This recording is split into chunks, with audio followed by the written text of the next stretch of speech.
बरसात उस रात वाराणसी की गलियों पर ऐसे गिर रही थी मानो आकाश ने अपने पुराने पापों का घड़ा तोड़ दिया हो। दशाश्वमेध घाट की सीढ़ियां भीगकर काली पड़ गई थीं और उन पर जमे फूल, राख, तेल के दिए और टूटे हुए नारियल किसी अधूरे संस्कार की तरह बहते पानी में कांप रहे थे। मीरा शर्मा ने अपनी साड़ी का भीगा पल्लू सीने से कस लिया, पर ठंड शरीर से अधिक भीतर उतर रही थी। उसके पांव नंगे थे और हर सीढ़ी उसे जीवन से थोड़ी और दूर ले जा रही थी। गंगा उस रात शांत नहीं थी। वह गहरी, भारी और अंधेरी दिखाई देती थी, जैसे सदियों से लोगों के दुख पीते पीते उसका जल भी थक गया हो। दूर किसी मंदिर से आरती की अंतिम घंटी सुनाई दे रही थी, पर मीरा को वह पुकार नहीं, विदाई जैसी लगी। उसके कानों में दिन भर सुनी गई आवाजें फिर गूंज उठीं। मकान मालिक की कठोर चेतावनी, कारखाने की मालकिन का तिरस्कार, पड़ोसन की फुसफुसाहट और अपने पिता का वह वाक्य जिसने उसकी छाती चीर दी थी कि तलाकशुदा बेटी घर की देहरी पर अपशकुन होती है। सुबह तक वह सिर्फ गरीब थी, शाम तक बेघर हो चुकी थी और अब रात के इस पहर वह स्वयं को अनावश्यक मानने लगी थी। कढ़ाई के कारखाने से उसे निकाल दिया गया था क्योंकि 2 दिन की बीमारी में वह समय पर काम पूरा न कर सकी। जिस छोटी सी कोठरी में वह 6 महीने से रहती थी, उसका किराया बाकी था। मकान मालिक ने उसकी गठरी दरवाजे पर फेंकते हुए कहा था कि ऐसी औरतों को छत देने से घर की लक्ष्मी रूठ जाती है। मीरा ने सिर झुका लिया था क्योंकि उसके पास उत्तर नहीं था। उसने दिन में आखिरी बार अपनी छोटी बहन कविता को फोन किया था। दूसरी ओर बहुत देर तक खामोशी रही। फिर दबे स्वर में कविता ने कहा था कि बाबा बीमार हैं, मां रोती रहती है और गांव वाले पहले ही बहुत बातें बना चुके हैं। मीरा समझ गई थी कि मदद मांगना भी अपराध बन चुका है। उसने फोन काट दिया था। फिर देर तक उस बंद स्क्रीन में अपना चेहरा देखती रही थी। उसे लगा तलाक के बाद उसका नाम नहीं, केवल एक दाग बचा है जिसे कोई पानी, कोई पूजा, कोई रिश्ता धो नहीं सकता। भीगते हुए उसने अपनी पुरानी थैली खोली। उसमें 2 साड़ियां, एक टूटी कंघी, कुछ दवाइयां और पीतल का छोटा सा लौटा था जिसमें वह कभी ससुराल के आंगन में तुलसी को जल चढ़ाती थी। थैली के तले में एक नन्हा चांदी का कड़ा रखा था जिसका जोड़ा कभी पूरा नहीं हुआ। मीरा की उंगलियां उस पर ठहर गईं। उसका बच्चा दुनिया में आने से पहले ही चला गया था, पर उसकी अनुपस्थिति ने मीरा के जीवन में जितनी जगह घेर ली थी, उतनी जगह कोई जीवित मनुष्य भी नहीं ले पाया। उसने कड़े को हथेली में दबाया और आंखें बंद कर लीं। उसे वह रात याद आई जब भारी वर्षा में उसे पूजा घर से बाहर धकेल दिया गया था क्योंकि सास ने कहा था कि उसके कदमों से कुलदेवी अपवित्र हो जाएंगी। अरुण वहीं खड़ा था, भीगा, कामता, अपराधी, पर मौन। वही मौन उसके गर्भ से भी भारी था। उस रात उसे तेज बुखार हुआ, दर्द उठा और सुबह अस्पताल की सफेद चादर पर उसका मातृत्व रक्त की तरह फैलकर समाप्त हो गया। किसी ने उसे मां कहकर नहीं पुकारा। घाट पर एक कुत्ता किसी छोड़े हुए प्रसाद के पत्तल को सूंघ रहा था। कुछ साधु छज्जे के नीचे सिकुड़े बैठे थे। नावें रस्सियों से बंधी हुई अंधेरे जल में हिल रही थीं, जैसे मृत्यु भी धैर्य से प्रतीक्षा करना जानती हो। मीरा ने अपने चारों ओर देखा। इस नगरी में लोग मरने आते थे, मोक्ष की आशा में, पर वह जी मोक्ष मांगने आई थी। उसे लगा गंगा मां उसकी लज्जा, भूख, अपमान और स्मृतियों को अपने भीतर ले लेंगी। पानी के बाद कोई सवाल नहीं पूछता। वह धीरे धीरे अंतिम सीढ़ी तक पहुंची। जल उसके पैरों से टकराया, ठंडा, कठोर, फिर भी अजीब ढंग से स्नेहिल। मीरा ने सोचा, मां की गोद भी शायद ऐसी ही होती होगी। पहले डराती, फिर सब शोर चुप कर देती। उसे अपनी मां का चेहरा याद आया जो उसे बचपन में तेल लगाकर छोटी बनाती थी। वही मां अब पड़ोसियों के डर से बेटी को घर नहीं बुला पा रही थी। मीरा के होंठों पर एक सूखी मुस्कान आई। समाज ने माहों से भी उनकी गोद किराए पर ले ली थी। बस अब और नहीं, उसने बहुत धीमे कहा, मानो खुद से भी छिपाकर बोल रही हो। पानी घुटनों तक आया तो साड़ी भारी हो गई। उसने हाथ जोड़कर काशी विश्वनाथ की दिशा में देखा, पर प्रार्थना नहीं की। जिसने इतनी देर तक उसे टूटते देखा और रोका नहीं, उससे अब क्या मांगना था। फिर भी उसके भीतर एक छोटी सी आवाज उठी, क्या सचमुच सब समाप्त हो गया है? उसी क्षण उसने बच्चे का कड़ा होंठों से लगा लिया और आगे बढ़ने के लिए अपना भार पानी की ओर छोड़ दिया। पर ठीक उसी पल पीछे से किसी ने उसका नाम पुकारा। आवाज बारिश और नदी के शोर को चीरती हुई आई, मीरा। यह नाम कई महीनों से किसी ने इस तरह नहीं कहा था। जैसे वह दाग नहीं, मनुष्य हो। वह मुड़ी नहीं। उसे लगा मृत्यु के पहले स्मृति मन को छलती है। फिर आवाज और निकट आई, हांफती हुई, भय से भरी, मीरा रुको। उसने आंखें बंद कर लीं, पर अगले क्षण एक मजबूत हाथ ने उसकी कलाई पकड़ ली। वह हाथ अपरिचित नहीं था। उसके स्पर्श में पुराना प्रेम और पुराना अपराध दोनों थे। अरुण मल्होत्रा ने उसे पूरी ताकत से पीछे खींचना चाहा, पर भीगी सीढ़ी पर उसका पैर फिसल गया। मीरा का शरीर आधा पानी में था। अरुण भी गिर पड़ा और गंगा की लहर ने दोनों को एक साथ अपनी ओर खींच लिया। कुछ क्षणों तक केवल जल था, अंधेरा था और फेफड़ों में घुसती हुई ठंड थी। मीरा ने प्रतिरोध नहीं किया, वह डूबना चाहती थी। पर अरुण उसकी साड़ी का किनारा, फिर बांह, फिर कंधा पकड़कर ऊपर आने के लिए संघर्ष करता रहा, जैसे अपने ही अतीत से लड़ रहा हो। घाट के किनारे बैठे दो नाविकों ने शोर सुना। एक ने लालटेन उठाई, दूसरे ने रस्सी फेंकी। बारिश तेज थी, पर अरुण की चीख उससे भी तेज निकली, मदद करो।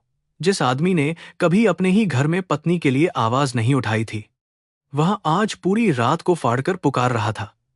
मीरा ने यह आवाज सुनी और उसके भीतर एक अजीब पीड़ा उठी। क्या मनुष्य हमेशा तब बोलता है जब बहुत देर हो जाती है? रस्सी उसके कंधे से लगी। अरुण ने उसे पकड़ा और मीरा को छाती से चिपकाए सीढ़ियों की ओर खींचा। जब दोनों को बाहर निकाला गया, मीरा का शरीर निर्जीव सा पड़ा था। उसके होंठ नीले थे, बाल चेहरे से चिपके हुए और मुट्ठी अब भी बंद थी। अरुण ने घबराकर उसकी नाड़ी टटोली। नाविक कुछ कह रहे थे, पर उसे कुछ सुनाई नहीं दे रहा था। उसने उसका चेहरा थपथपाया, उसके नाम को बार बार दोहराया, जैसे प्रत्येक पुकार से वह उसे संसार में लौटा लाएगा। मीरा ने पानी उगला। खांसी के झटके से उसका शरीर कांपा और उसकी आंखें क्षण भर को खुली। उनमें जीवन नहीं, केवल थकान थी। क्यों? उसने टूटी हुई सांस में पूछा। यह शब्द धन्यवाद नहीं था, शिकायत भी नहीं, वह एक युग का प्रश्न था। अरुण उसके सामने घुटनों पर बैठा था। उसका कुर्ता भीगकर शरीर से चिपक गया था, माथे से रक्त बह रहा था, शायद पत्थर से टकराया था। वह उत्तर देना चाहता था, पर उसके गले में वही पुराना मौन अटक गया। कितनी बार जीवन मनुष्य को वही क्षण लौटाता है जिसमें वह पहले कायर सिद्ध हुआ था। अरुण की आंखें भर आईं। उसने बस इतना कहा, मैं तुम्हें फिर खो नहीं सकता। मीरा ने उसकी ओर देखा और धीमे से हंस दी। वह हंसी इतनी कड़वी थी कि अरुण का सिर झुक गया। खोना, उसने बमुश्किल कहा, जिसे तुमने अपने हाथ से छोड़ दिया, उसे खोना नहीं कहते। फिर वह थककर आंखें बंद कर गई। नाविकों ने सलाह दी कि उसे तुरंत किसी वैद्य या अस्पताल ले जाना चाहिए, पर रात, बारिश और गरीबी के बीच अस्पताल भी दूर लग रहा था। अरुण ने बिना सोचे उसे उठाया। वह हल्की थी, अस्वाभाविक रूप से हल्की, जैसे महीनों की भूख ने शरीर से पहले आत्मा का वजन खा लिया हो। गलियों से गुजरते हुए अरुण को लगा कि काशी की हर दीवार उसे देख रही है। यही शहर था जहां उसके पिता की रेशमी साड़ियों की दुकानें थीं, जहां लोग मल्होत्रा नाम सुनकर सम्मान से सिर झुकाते थे। पर उसी शहर की एक अंधेरी गली में उसकी पत्नी, नहीं, उसकी पूर्व पत्नी, बिना छत, बिना रोटी, बिना सम्मान के मृत्यु चुनने आ गई थी। उसने अपने भीतर से एक आवाज सुनी, यह दुर्घटना नहीं, तुम्हारे कर्म का फल है। उसने मीरा को और कसकर पकड़ लिया, पर वह पकड़ अब अधिकार की नहीं, भय और पश्चाताप की थी। घाट से ऊपर एक संकरी गली में बूढ़े पंडित हरिनारायण का छोटा सा आश्रम था, जहां यात्रियों को कभी कभी शरण मिल जाती थी। अरुण उन्हें बचपन से जानता था, क्योंकि उसकी मां हर सावन में वहां दान भेजती थी ताकि घर की कीर्ति बनी रहे। उसने दरवाजा पीटा। काफी देर बाद दीपक की पीली रोशनी में पंडित जी प्रकट हुए। उनकी आंखें धुंधली थीं, पर पहचान गहरी थी। उन्होंने अरुण की बाहों में मीरा को देखा, फिर बिना प्रश्न किए रास्ता छोड़ दिया। कुछ दुख ऐसे होते हैं जिन पर प्रश्न करना भी हिंसा होता है। अंदर मिट्टी के फर्श पर दरी बिछी थी। कोने में तुलसी की माला, गीता और पीतल का दीप रखा था। पंडित जी ने अपनी वृद्ध पत्नी को आवाज दी। उन्होंने मीरा के गीले कपड़े बदलने के लिए पुरानी सूती साड़ी दी और चूल्हे पर अदरक वाली चाय चढ़ाई। अरुण दरवाजे के बाहर खड़ा रहा, कांपता हुआ। उसे पहली बार समझ में आया कि किसी स्त्री के शरीर को केवल स्पर्श नहीं, सम्मान भी ढकता है। जिस घर में उसने मीरा को आभूषण दिए थे, वहीं उसे सुरक्षा नहीं दे पाया था। यहां गरीबी थी, पर अपमान नहीं। कुछ देर बाद मीरा को दरी पर लिटा दिया गया। उसके माथे पर बुखार की गर्मी लौट रही थी। पंडिताइन ने उसके बालों से पानी निचोड़ा और धीरे धीरे उसके तलवे रगड़े। अरुण चुप बैठा रहा। उसके हाथ में वह चांदी का नन्हा कड़ा था, जो जल से भीगकर उसकी मुट्ठी से छूट गया था। उसने कड़े को देखा तो भीतर की दीवार टूट गई। वह बच्चा, जिसे उसने कभी गोद में नहीं लिया, आज भी उनके बीच जीवित आरोप की तरह पड़ा था। अरुण ने कड़ा माथे से लगाया और पहली बार बिना आवाज रोया। पंडित हरिनारायण ने उसे रोते देखा, पर सांत्वना नहीं दी। उन्होंने केवल इतना कहा, बेटा, गंगा में डूबता शरीर बचाना कठिन है, पर उससे कठिन है उस मन को बचाना जिसे अपने ही लोगों ने डुबोया हो। अरुण ने सिर उठाया। ये शब्द तीर की तरह लगे, क्योंकि वे सही जगह लगे थे। वह कहना चाहता था कि उसने मीरा से प्रेम किया था, कि वह भी दबाव में था, कि मां की बीमारी, परिवार की इज्जत और व्यापार की जिम्मेदारी ने उसे कमजोर बना दिया था। पर अचानक उसे लगा, ये सब बहाने हैं, और बहाने मृत बच्चों को जीवित नहीं करते। रात गहराती गई। बाहर वर्षा अब धीमी फुहार में बदल गई थी। मंदिरों के शिखर अंधेरे में डूबे थे, पर कहीं कहीं दीपक अब भी कांप रहा था। मीरा बेहोशी और अर्धचेतना के बीच बार बार कुछ बुदबुदाती रही। कभी वह अपनी मां को पुकारती, कभी बच्चे को, कभी कहती कि दरवाजा मत बंद करो। अरुण हर शब्द पर टूटता रहा। उसे याद आया कि मल्होत्रा हवेली में कितने दरवाजे थे, सागौन के, पीतल के, नक्काशीदार, पर उसके लिए कोई भी दरवाजा उस रात खुला नहीं था जब मीरा ने मदद मांगी थी। भोर से पहले मीरा की आंखें खुली। कमरे में धुंधली रोशनी थी। दीवार पर टंगी घड़ी बंद पड़ी थी और खिड़की से गंगा की नमी भीतर आ रही थी।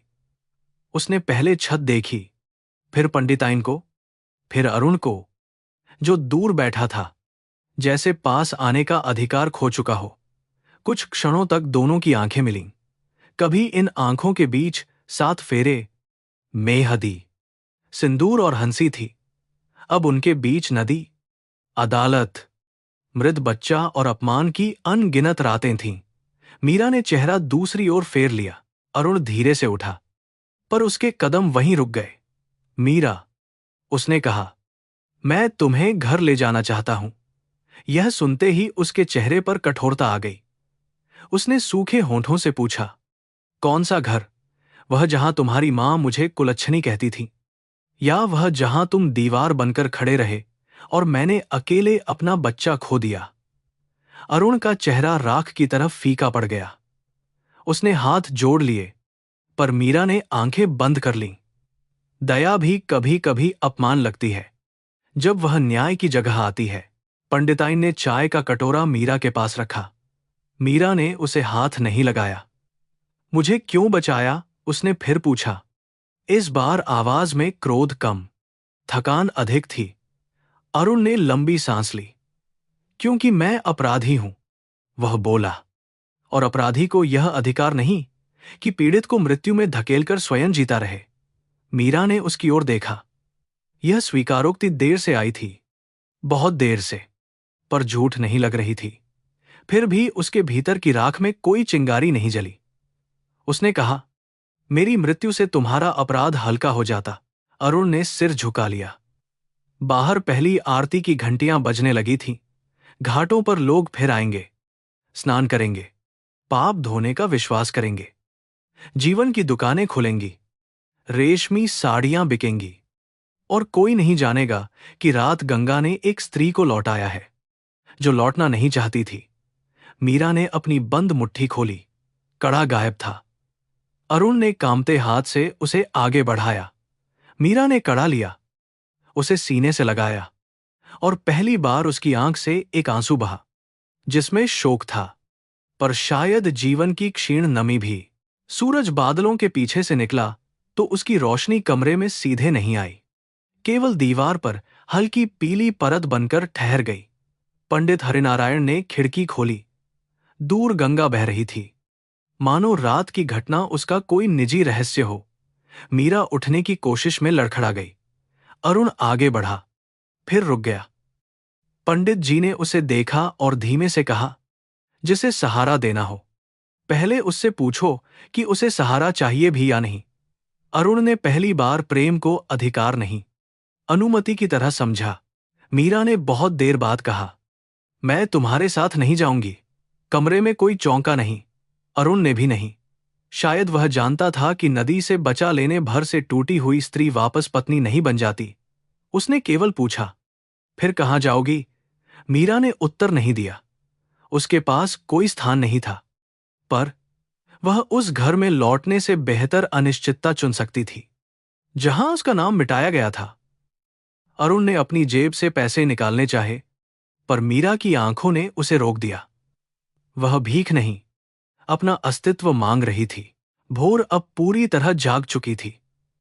गली में दूध वाले की घंटी सुनाई दी। कहीं से शंख बजा और एक बच्चा रोने लगा। उस रोने ने मीरा के चेहरे पर असहनीय दर्द फैला दिया। अरुण ने देखा, पर इस बार उसने कोई सांत्वना नहीं दी। कुछ घावों पर शब्द नमक होते हैं। पंडित जी ने चुपचाप गीता बंद की और बोले, बेटी, मृत्यु ने तुम्हें स्वीकार नहीं किया। इसका अर्थ यह नहीं कि दुख समाप्त हो गया। इसका अर्थ केवल इतना है कि तुम्हारा कर्म अभी पूरा नहीं हुआ। मीरा ने उनकी ओर देखा, जैसे पहली बार किसी ने उसे अभिशाप नहीं, अर्थ दिया हो। उसने खिड़की से गंगा को देखा, वही नदी जिसमें वह विलीन होना चाहती थी, अब दूर से शांत लग रही थी। क्या सचमुच उसने उसे लौटा दिया था, या अरुण की पकड़ ने उसे वापस खींचा था? वह तय नहीं कर सकी, पर उसके भीतर कहीं बहुत गहरे, जहां अब तक केवल अंधेरा था, एक पतली सी दरार बनी। दरार से प्रकाश नहीं आया, पर हवा आई। उसने चाय का कटोरा उठाया। हाथ कांप रहे थे। पहला घूंट कड़वा था, गर्म था, और जीवित होने जैसा पीड़ादायक था। अरुण ने उसे चाय पीते देखा और अपनी आंखें बंद कर लीं। उसने मन ही मन उस बच्चे से क्षमा मांगी, जिसे वह पिता कहलाने से पहले खो चुका था। उसने मीरा से भी क्षमा मांगी, पर शब्दों में नहीं, क्योंकि क्षमा मांगना आसान था और प्रायश्चित कठिन। बाहर घाटों पर जीवन फिर शुरू हो चुका था, पर अरुण जानता था कि उसके लिए अब कोई पुरानी सुबह नहीं बचेगी। जिस रात उसने मीरा को गंगा से खींचा था, उसी रात गंगा ने उसे उसके अपने पापों के सामने खड़ा कर दिया था। मीरा का जन्म बिहार के छपरा जिले के एक छोटे से गांव में हुआ था, जहां बरसात में कच्ची गलियां घुटनों तक कीचड़ से भर जाती थीं और गर्मियों में धरती फटकर ऐसी रेखाएं बना देती थी, मानो भूख ने भी मिट्टी पर अपनी उंगलियां फेर दी हों। उसके पिता रामेश्वर शर्मा गांव के स्कूल में संस्कृत पढ़ाते थे, पर उनकी तनख्वाह इतनी कम थी कि ज्ञान घर में सम्मान तो लाता था, रोटी नहीं। मीरा बचपन से देखती आई थी कि मां सावित्री की पूजा करती थी, पर रसोई में अक्सर चूल्हा देर से जलता था। गरीबी ने मीरा को छोटा नहीं बनाया था, उसने उसे भीतर से सीधा और कठोर बना दिया था। वह पढ़ाई में तेज थी, रामचरितमानस के दोहे याद रखती थी और स्कूल की लड़कियों को उनकी कॉपियां ढकना सिखाती थी। उसकी मां कहती थी कि लड़की का सबसे बड़ा आभूषण लज्जा है, पर पिता चुपके से कहते थे कि बुद्धि भी कोई कम गहना नहीं। मीरा इन दोनों बातों को अपने भीतर लेकर बड़ी हुई। उसकी आंखों में विनम्रता थी, पर रीढ़ में एक शांत स्वाभिमान था जिसे कोई तुरंत देख नहीं पाता था। छपरा से वाराणसी का रास्ता उसके जीवन में पहले पहल तब खुला जब उसे बनारस हिंदू विश्वविद्यालय के पास एक महिला प्रशिक्षण केंद्र में कढ़ाई और वस्त्र डिजाइन का छोटा सा पाठ्यक्रम मिला। परिवार ने बहुत सोचकर उसे भेजा, पर इस पाठ्यक्रम मिला क्योंकि गांव की निगाहें बेटी की चाल से अधिक उसके चरित्र की रखवाली करती थीं। मीरा ने गंगा को पहली बार सुबह के धुंधलके में देखा था। उसे लगा था कि यह नदी केवल जल नहीं, किसी प्राचीन मां की सांस है। उसने मन ही मन प्रण किया था कि वह अपने हाथों से इतना कमाएगी कि पिता को उधार न लेना पड़े। उसी प्रशिक्षण केंद्र के वार्षिक प्रदर्शनी में अरुण मल्होत्रा आया था। उसकी पारिवारिक दुकानें पीढ़ियों से बनारसी रेशम के व्यापार में थीं और वह नई डिजाइनों की तलाश में वहां भेजा गया था। बाकी व्यापारी लड़कियों की कढ़ाई में कीमत देख रहे थे, पर अरुण ने मीरा के बनाए दुपट्टे पर उकेरी गई अधखिली कमल पंखुड़ियों को देर तक देखा। उसने पूछा, तुमने फूल पूरा क्यों नहीं बनाया? मीरा ने बिना झिझक उत्तर दिया, क्योंकि हर सुंदर चीज पूरी दिखाई दे, यह जरूरी नहीं। कुछ प्रतीक्षा में भी सुंदर होती है। अरुण उस उत्तर से चकित रह गया। उसके घर में स्त्रियां या तो आदेश देती थीं या आदेश मानती थीं। इस तरह सरल वाक्य में दर्शन बोलने वाली लड़की उसने कम देखी थी। मीरा ने उसे मालिक समझकर सिर झुकाया, पर अरुण ने उससे बराबरी से बात की। उसने उसके काम की प्रशंसा की तो मीरा मुस्कुरा दी, पर अपनी कीमत कम करने से इनकार कर दिया। अरुण ने पहली बार किसी गरीब लड़की में वह गरिमा देखी जो उसके बड़े आंगन, चांदी के बर्तनों और ऊंची जाति के गर्व में भी नहीं मिलती थी। इसके बाद अरुण बहाने खोजने लगा। कभी वह प्रशिक्षण केंद्र के लिए धागे भेजता, कभी अपने कारखाने की महिलाओं को मीरा से नया टांका सीखने को कहता। मीरा समझती थी कि वह विशेष ध्यान दे रहा है और इसी समझ से वह सावधान भी हो जाती थी। उसे मालूम था कि अमीर घरों के पुरुष गरीब लड़कियों की प्रतिभा की प्रशंसा करते हैं, पर विवाह के समय कुल, धन, दहेज और माता पिता की राय याद कर लेते हैं। फिर भी अरुण की आंखों में कोई छल नहीं था। उसमें एक अकेलापन था जो वैभव के बीच पला था। अरुण के पिता राजेंद्रनाथ मल्होत्रा ने अपने जीवन में व्यापार को धर्म की तरह साधा था। उनका घर गोदौलिया की भीड़ से दूर एक विशाल हवेली में था, जिसके भीतर संगमरमर का आंगन, पीतल की घंटियां, तुलसी चौरा और ऊपर की मंजिल पर बंद संदूक थे, जिनमें पुराने रिश्तों से अधिक पुराने रेशम रखे थे। घर की वास्तविक सत्ता उनकी पत्नी सावित्री देवी के हाथ में थी। उनके माथे की बड़ी बिंदी, भारी चूड़ियां और कठोर दृष्टि देखकर नौकर भी धीरे चलते थे। उनके लिए परिवार की इज्जत सांस से बड़ी चीज थी। जब अरुण ने पहली बार मीरा से विवाह की इच्छा जताई, घर में ऐसा मौन फैला जैसे किसी ने पूजा के दीपक पर पानी डाल दिया हो। सावित्री देवी ने धीरे से पूछा कि लड़की किस कुल की है, कितना दहेज देगी, कितनी जमीन है और रिश्तेदारी में कौन कौन प्रतिष्ठित लोग हैं। अरुण ने कहा कि वह पढ़ी लिखी है, मेहनती है और मन से अच्छी है। सावित्री देवी की हंसी ठंडी थी। उन्होंने कहा, मन की अच्छाई से घराने नहीं चलते बेटा। बहू घर में आती है तो अपने साथ खानदान भी लाती है, केवल चेहरा नहीं। राजेंद्रनाथ ने सीधे विरोध नहीं किया, पर उनकी चुप्पी सहमति भी नहीं थी। अरुण कई दिनों तक मां से बहस करता रहा।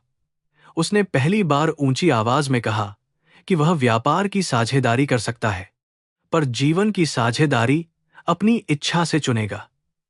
सावित्री देवी ने व्रत रखे, रिश्तेदार बुलाए, कुलगुरु से कुंडली दिखवाई, और अंततः जब समझ गईं कि बेटा झुकने वाला नहीं, तो उन्होंने बाहर से सहमति दे दी। भीतर वे इस विवाह को हार मानती रहीं। मीरा ने यह बात तब नहीं जानी, पर उसकी गृहस्थी की नींव उसी दिन दरक चुकी थी। मीरा के घर में यह प्रस्ताव किसी चमत्कार की तरह आया। मां रोईं, पिता डर गए, कविता खुशी से उछली। गांव वालों ने कहा कि भाग्य खुल गया, पर कुछ ने फुसफुसाकर पूछा कि इतने बड़े घर को गरीब लड़की में क्या मिला। मीरा ने अरुण से अकेले में पूछा, क्या तुम्हारे परिवार ने सचमुच स्वीकार किया है? अरुण ने उसका हाथ पकड़कर कहा, मैं हूं ना। उस समय यह वाक्य मीरा को सुरक्षा लगा। बाद में यही वाक्य उसके जीवन का सबसे बड़ा भ्रम सिद्ध होने वाला था, क्योंकि एक पुरुष का प्रेम और उसका साहस हमेशा एक ही नहीं होते। विवाह धूमधाम से हुआ। बनारसी लाल साड़ी में मीरा ऐसी लग रही थी जैसे किसी ने नदी पर सूर्योदय ओढ़ा दिया हो। उसकी मां ने विदाई में उसे चावल की मुट्ठी दी और कान में कहा कि ससुराल को अपना घर समझना, चाहे मन कितना ही रोए। पिता ने उसे गीता की छोटी प्रति दी, जिसमें पहले पन्ने पर लिखा था कि धर्म वही है जिसमें किसी का अपमान न हो। अरुण ने सप्तपदी के समय मीरा की ओर देखा तो उसकी आंखों में वचन थे। मीरा ने विश्वास कर लिया कि उसका जीवन अब सम्मान से भरेगा। मल्होत्रा हवेली में प्रवेश करते समय मीरा ने कलश को धीरे से ठोकर मारी। चावल बिखरे और स्त्रियों ने मंगल गीत गाए, पर गीतों के बीच भी वह सावित्री देवी की आंखों की ठंडक पहचान गई। गृह प्रवेश के बाद जब उसने उनके पैर छुए तो उन्होंने आशीर्वाद दिया, पर हाथ उसके सिर पर क्षण भर से अधिक नहीं ठहरा। कमरे में आभूषण, साड़ियां और चांदी के बर्तन रखे थे, पर मीरा को अपनी मां की मिट्टी वाली रसोई अधिक गर्म याद आई। नई हवेली उसे विशाल कम, अपरिचित अधिक लगी। शुरू के दिन सचमुच सुंदर थे, क्योंकि अरुण हर खाली क्षण में उसके पास आ बैठता। वह उसे घाटों पर ले जाता, पुराने मंदिर दिखाता और अपनी बचपन की शरारतों की बातें बताता। मीरा उसके लिए चाय बनाती, उसके कुर्ते की टूटी बटन टांगती और रात को खिड़की के पास बैठकर उसके साथ भविष्य की बातें करती।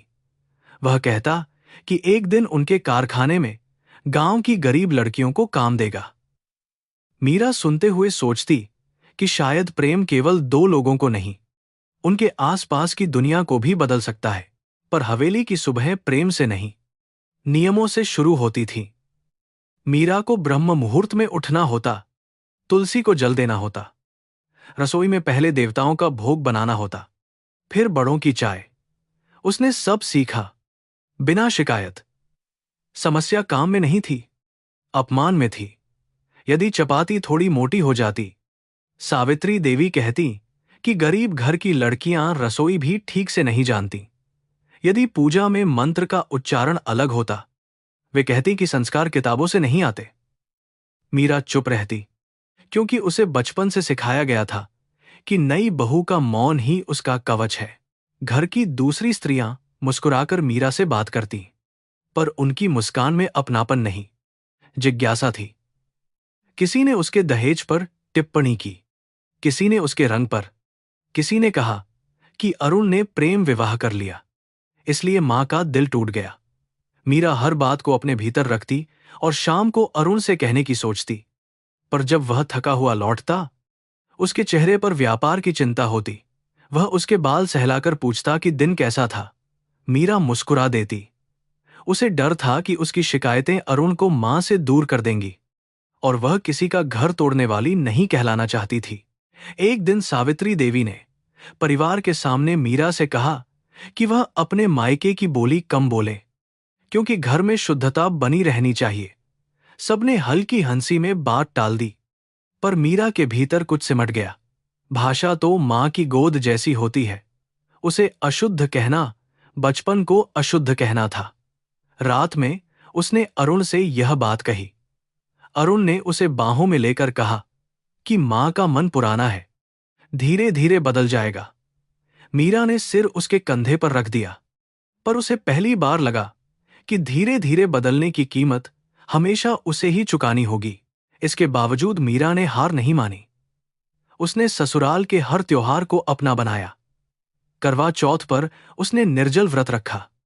सावन में शिवलिंग पर बेलपत्र चढ़ाए। दिवाली पर आंगन में ऐसी रंगोली बनाई कि पड़ोस की महिलाएं देखने आईं। वह नौकरों को नाम से पुकारती, बीमार बुआजी के पैर दबाती और दुकान की नई डिजाइनों के लिए चुपचाप सुझाव देती। राजेंद्रनाथ कभी कभी उसकी समझ से प्रभावित होते, पर खुलकर प्रशंसा नहीं करते। सावित्री देवी की दृष्टि में उसके सारे गुण केवल एक सत्य के आगे छोटे थे कि वह उनके चुने हुए घर से नहीं आई थी। अरुण मीरा से प्रेम करता था, इसमें संदेह नहीं था। वह उसके लिए किताबें लाता, कभी गजरा, कभी इमली, कभी सिनेमा दिखाने की जिद। पर जब मां और पत्नी के बीच कोई महीन दीवार खड़ी होती, वह अक्सर उसे देखने से बचता। उसे लगता था कि समय स्वयं सब ठीक कर देगा। पुरुषों को अक्सर यह भ्रम होता है कि स्त्रियों के घाव घरेलू बातों की तरह अपने आप सुलझ जाते हैं। मीरा उसकी कोमलता से प्रेम करती थी, पर उसकी बचकानी शांति से डरने लगी थी। घर में तूफान था और वह मौसम को सुहाना बताता रहता था। एक दोपहर मीरा ने कारखाने में काम करने वाली विधवा शांति को रसोई के पिछवाड़े बैठाकर खाना खिलाया। शांति ने वर्षों बाद किसी से बिना डर के बात की थी। सावित्री देवी ने यह दृश्य देख लिया। उन्होंने कहा कि बहू को मर्यादा समझनी चाहिए। घर का अन्न हर किसी के लिए नहीं होता।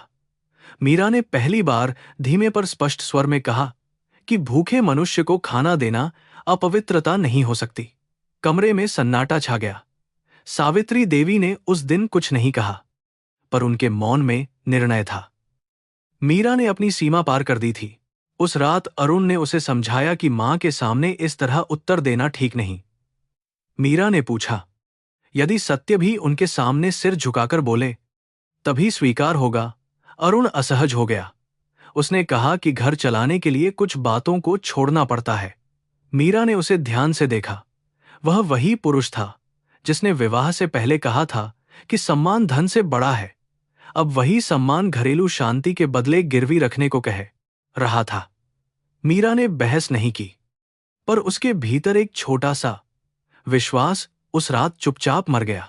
महीनों ने मौसम बदले। मीरा ने स्वयं को काम में डुबो दिया। उसने हवेली की ऊपरी कोठरी में रखे पुराने रेशमी टुकड़ों से छोटे पर्स, दुपट्टे और बच्चों के कपड़े बनवाने का सुझाव दिया, जिससे बेकार कपड़ा बिकने लगा। राजेंद्रनाथ ने पहली बार भोजन के समय कहा कि लड़की में हुनर है। मीरा का चेहरा खेल उठा, पर सावित्री देवी ने तुरंत कहा कि व्यापार की बातें पुरुषों पर छोड़नी चाहिए। प्रशंसा का फूल वहीं मुरझा गया। अरुण ने पिता की बात पर गर्व महसूस किया, पर मां के कटाक्ष पर चुप रहा। मीरा ने वह चुप्पी फिर जमा कर ली। कभी कभी रात को मीरा छत पर चली जाती। दूर घाटों से आती आरती, शंख और मंत्रों की ध्वनि उसके भीतर की बेचैनी को थोड़ी देर शांत कर देती। वह सोचती कि क्या हर विवाह में स्त्री को अपने पुराने नाम, पुरानी बोली, पुराने सपने धीरे धीरे उतार देने पड़ते हैं। जैसे नदी में स्नान से पहले गहने उतारे जाते हैं। फिर अरुण पीछे से आकर उसे ओढ़नी उड़ा देता और वह उसका हाथ पकड़ लेती। प्रेम अभी जीवित था, पर अब वह निर्भय नहीं था। उसमें आशंका की हल्की छाया पड़ने लगी थी।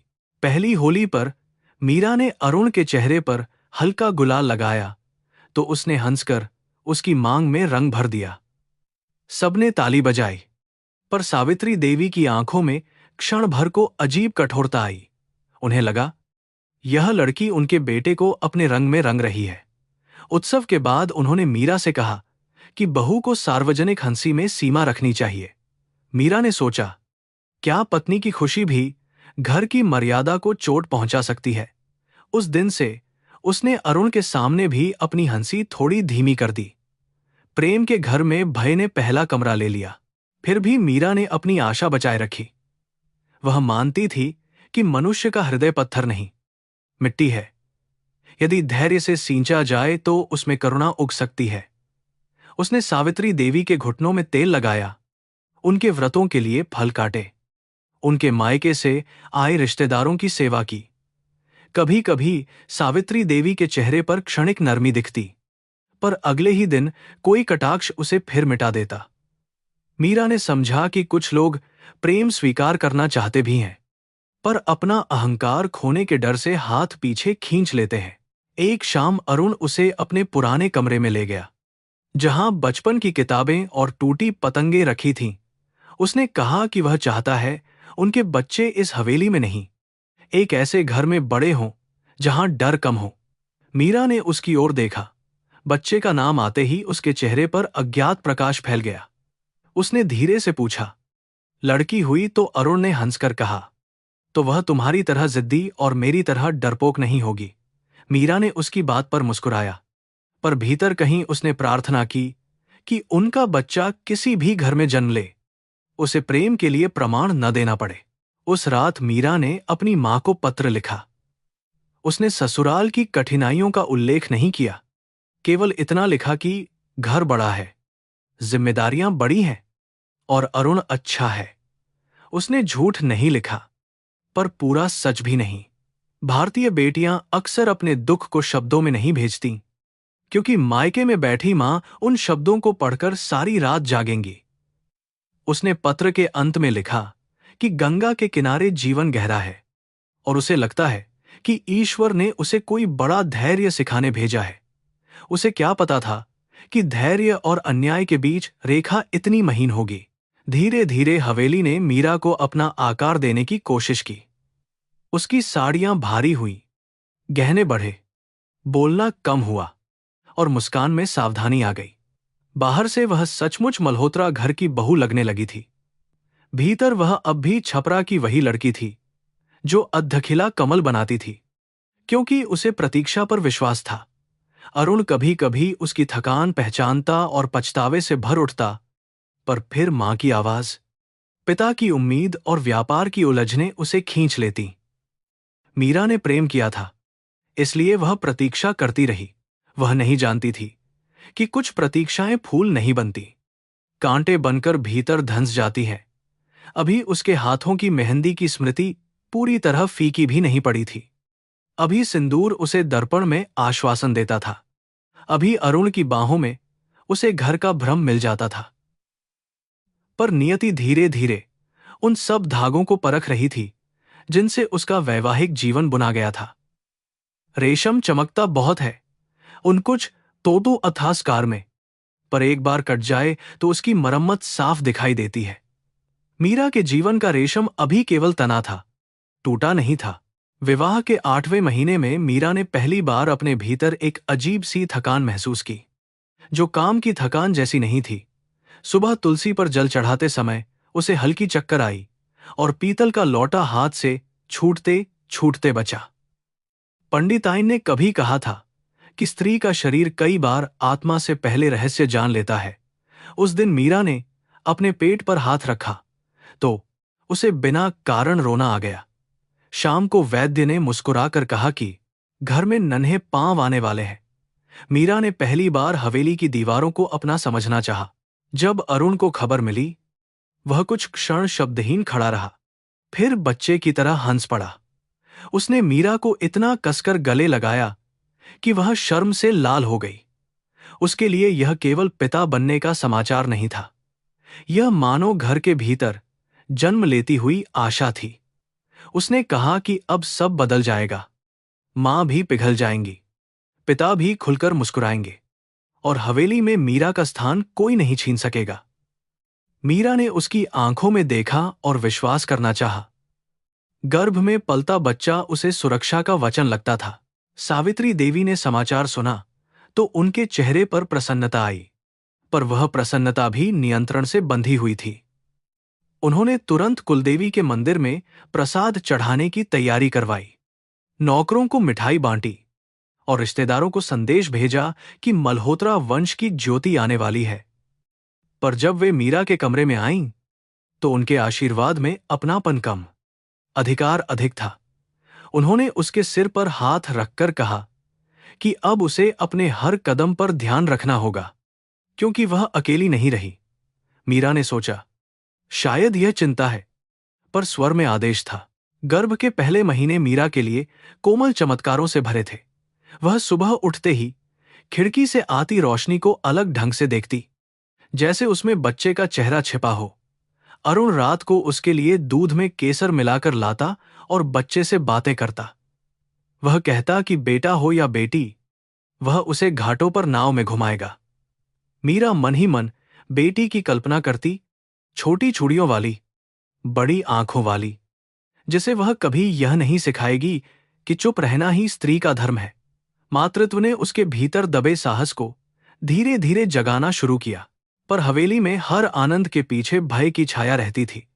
सावित्री देवी ने मीरा के भोजन, चलने, मिलने, जुलने और बोलने तक पर निगरानी बढ़ा दी। वे कहती कि गर्भवती स्त्री का मन शुद्ध रहना चाहिए, इसलिए उसे मायके की चिंताओं से दूर रहना होगा। मीरा को अपनी मां से पत्र कम लिखने को कहा गया, क्योंकि अधिक भावुकता बच्चे पर असर डालती है। उसे कारखाने की महिलाओं से मिलने से रोका गया, क्योंकि गरीबों के दुख सुनना शुभ नहीं माना गया। मीरा को लगा कि गर्भ ने उसे मुक्त नहीं और अधिक कैद कर दिया है।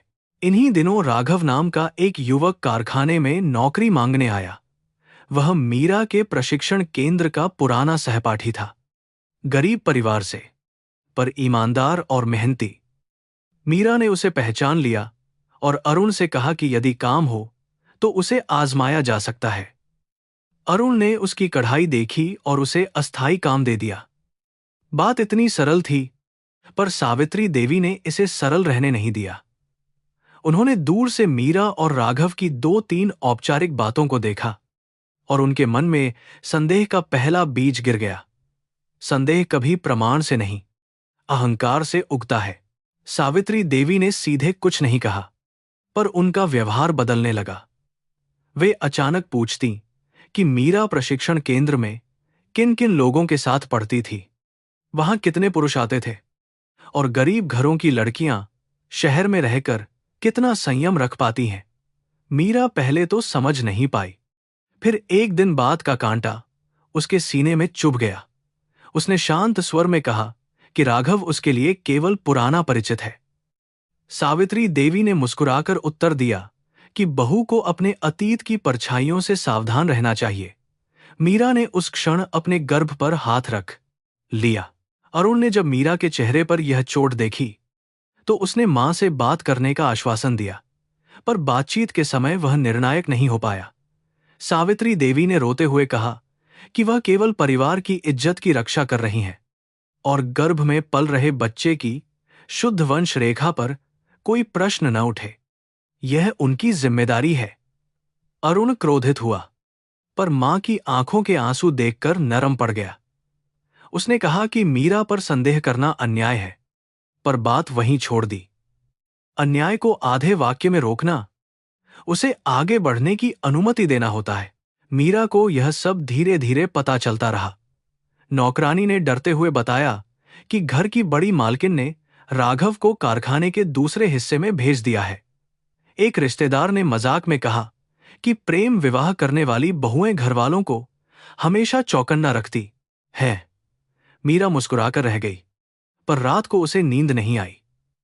गर्भ में बच्चा हल्का सा हिला, या यह केवल उसका भ्रम था, वह नहीं जानती। उसने पेट से लगकर कहा कि तू मेरी सच्चाई है, मेरे बच्चे, तुझे किसी की आंखों से प्रमाण नहीं लेना होगा। फिर भी उसके आंसू तकिए में भीगते रहे। महीने बीतते गए और मीरा का शरीर भारी होने लगा। उसे कभी कभी रसोई की गंध से उल्टी आती, पर सावित्री देवी कहती कि गर्भवती स्त्री को आलस्य शोभा नहीं देता, पूजा में देर हो जाए तो कटाक्ष मिलता। सीढ़ियां धीरे चढ़े तो कहा जाता कि आजकल की लड़कियां नाजुक बहुत होती हैं। अरुण बाहर व्यापार में व्यस्त रहने लगा, क्योंकि बनारसी साड़ी के बाजार में घाटा चल रहा था। वह रात को लौटकर मीरा की सूजी हुई आंखें देखता, पर पूछने पर वह कहती कि सब ठीक है। सच बोलते बोलते भी जब कोई नहीं सुनता तो स्त्री झूठ बोलना सीख जाती है। एक दोपहर मीरा ने सावित्री देवी को अपनी चाची से कहते सुना कि इस घर की किस्मत पता नहीं किस मिट्टी की लड़की से बांध दी गई है, चाची ने धीमे स्वर में पूछा कि बच्चा आने के बाद सब ठीक हो जाएगा ना? सावित्री देवी बोली कि खून पहचानना होगा, आजकल कौन जाने। मीरा के कानों में जैसे गरम तेल डाल दिया गया। वह दरवाजे के पीछे खड़ी रही, हाथ पेट पर, सांस अटकी हुई। वह भीतर जाना चाहती थी, पूछना चाहती थी कि मां बनने वाली स्त्री पर ऐसा संदेह कौन सा धर्म अनुमति देता है, पर उसके पैर जड़ हो गए। उस रात मीरा ने अरुण से सब कह दिया। उसकी आवाज कांप रही थी, पर शब्द स्पष्ट थे। उसने पूछा कि क्या वह भी कभी उसके गर्भ पर संदेह कर सकता है। अरुण ने तुरंत उसका चेहरा पकड़कर कहा कि नहीं, ऐसा विचार भी पाप है।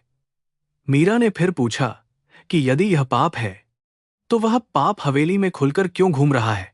अरुण ने आंखें फेर लीं। उसने कहा कि मां की उम्र हो गई है, उनके मन में डर है, बच्चे के जन्म के बाद सब शांत हो जाएगा। मीरा ने पहली बार उसे देखते हुए सोचा कि वह प्रेम करता है, पर सत्य से डरता है। गर्भ के 7वें महीने में गोद भराई की रस्म रखी गई। आंगन में आम के पत्तों की तोरण लगी। स्त्रियां गाने आईं। चांदी की थाली में फल, मिठाइयां और लाल चुनरी रखी गई। मीरा को पीली साड़ी पहनाई गई, हाथों में चूड़ियां भरी गईं, माथे पर कुमकुम लगाया गया। बाहर से सब मंगलमय था। भीतर मीरा को लगा कि वह किसी मंच पर बैठी है, जहां लोग मातृत्व का उत्सव मना रहे हैं, पर मां के मन का अपमान किसी को नहीं दिखता। गीतों के बीच सावित्री देवी ने उसके कान में कहा कि कुल की लाज अब उसके पेट में है। यह वाक्य मीरा के लिए आशीर्वाद नहीं, बोझ बन गया। वह आने वाले बच्चे से प्रेम करती थी, पर उसे यह डर सताने लगा कि जन्म लेते ही उसे भी वंश, जाति, सम्मान और संदेह के तराजू पर तौला जाएगा। उसने अरुण से कहा कि वह कुछ दिनों के लिए मायके जाना चाहती है। वहां मां की गोद में शायद वह खुलकर रो सके। सावित्री देवी ने साफ मना कर दिया। उन्होंने कहा कि प्रसव मल्होत्रा घर में होगा, ताकि बच्चे के संस्कार पर पहला अधिकार कुलदेवी का रहे। मीरा ने समझ लिया कि उसका शरीर भी अब उसका नहीं रहा। एक शाम तेज बारिश शुरू हुई। आकाश में बिजली चमक रही थी और हवेली के आंगन में पानी भर गया था। मीरा को पूरे दिन हल्का दर्द था, पर उसने किसी को परेशान नहीं किया। रात की पूजा के समय वह धीरे धीरे मंदिर कक्ष की ओर गई। वहां सावित्री देवी पहले से बैठी थी। मीरा ने प्रसाद की थाली उठानी चाही, पर सास ने उसका हाथ रोक दिया। उन्होंने कहा कि आज पूजा वे स्वयं करेंगी, मीरा को आराम करना चाहिए। स्वर में कोमलता नहीं थी। मीरा ने कारण पूछा तो उनकी आंखों में संदेह की वही पुरानी आग जल उठी। जिस मन पर छाया हो, उसे देवघर में सावधानी से आना चाहिए, सावित्री देवी ने कहा। यह सुनकर मीरा का चेहरा सफेद पड़ गया। उसने पहली बार ऊंचे स्वर में कहा कि उसके मन पर कोई छाया नहीं, केवल अपमान की धूल है, जिसे इसी घर ने उड़ाया है। मंदिर कक्ष में दीपक कांपने लगे। सावित्री देवी उठी और बोलीं कि बहू होकर सास से इस लहजे में बोलना गर्भ के संस्कार को बिगाड़ता है। मीरा ने पेट पर हाथ रखते हुए कहा कि बच्चे को सबसे पहले सत्य का संस्कार चाहिए। ये वाक्य हवेली की दीवारों से टकराकर लौट आया। शोर सुनकर अरुण भी आया, पर तब तक बात भड़क चुकी थी। सावित्री देवी ने क्रोध में कहा कि यदि मीरा को घर की मर्यादा स्वीकार नहीं, तो वह देवघर से बाहर रहे। मीरा रो पड़ी। उसने अरुण की ओर देखा, जैसे अंतिम बार उम्मीद कर रही हो कि वह उसके और अपमान के बीच खड़ा होगा। अरुण ने मां से कहा कि बात बढ़ाइए मत। मीरा की तबीयत ठीक नहीं, पर उसने मीरा का हाथ पकड़कर भीतर नहीं लिया। मां को कठोर शब्दों में रोका नहीं। उसकी आवाज फिर आधी रह गई। आधी आवाजें संकट में पूरी हार बन जाती हैं। बारिश इतनी तेज थी कि खुली दालान में पानी आ रहा था। मीरा भारी कदमों से पूजा कक्ष से बाहर निकली। उसके पेट में दर्द की लहर उठी, पर उसने दीवार पकड़ ली। किसी ने समझा कि वह रोने के कारण झुक रही है। सावित्री देवी भीतर बैठी मंत्र पढ़ती रही। अरुण दोनों ओर देखता रहा और हवेली का आंगन वर्षा से भरता रहा। कुछ देर बाद मीरा अपने कमरे में पहुंची, पर दर्द बढ़ चुका था। उसने नौकरानी को आवाज दी, पर बाहर गरजते बादलों में उसकी आवाज डूब गई। बच्चा जैसे भीतर से मदद मांग रहा था। जब अरुण कमरे में पहुंचा, मीरा बिस्तर के किनारे बैठी कांप रही थी। उसके पैरों के पास लाल धब्बा फैल रहा था। अरुण की सांस रुक गई। उसने तुरंत वैद्य को बुलाने को कहा, फिर गाड़ी निकालने दौड़ा। सावित्री देवी भी आईं, पर उनके चेहरे पर भय से अधिक अविश्वास था, जैसे यह विपत्ति भी किसी नियम भंग का परिणाम हो। मीरा ने उन्हें देखा और धीमे से कहा, मेरे बच्चे को बचा लीजिए। उस क्षण वह बहू नहीं थी, न अभियुक्त, न गरीब घर की लड़की। वह केवल मां थी, जो अपनी संपूर्ण आत्मा से जीवन को पकड़ना चाहती थी। अस्पताल की सफेद रोशनी में रात और भी निर्दयी लग रही थी।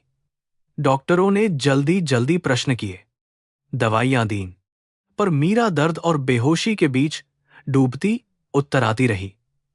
अरुण बाहर गलियारे में खड़ा था, हाथों में सिर दबाए। सावित्री देवी माला जप रही थी, पर हर मन का जैसे उनके ही वाक्यों की गवाही दे रहा था। भोर के धुंधले समय डॉक्टर बाहर आईं।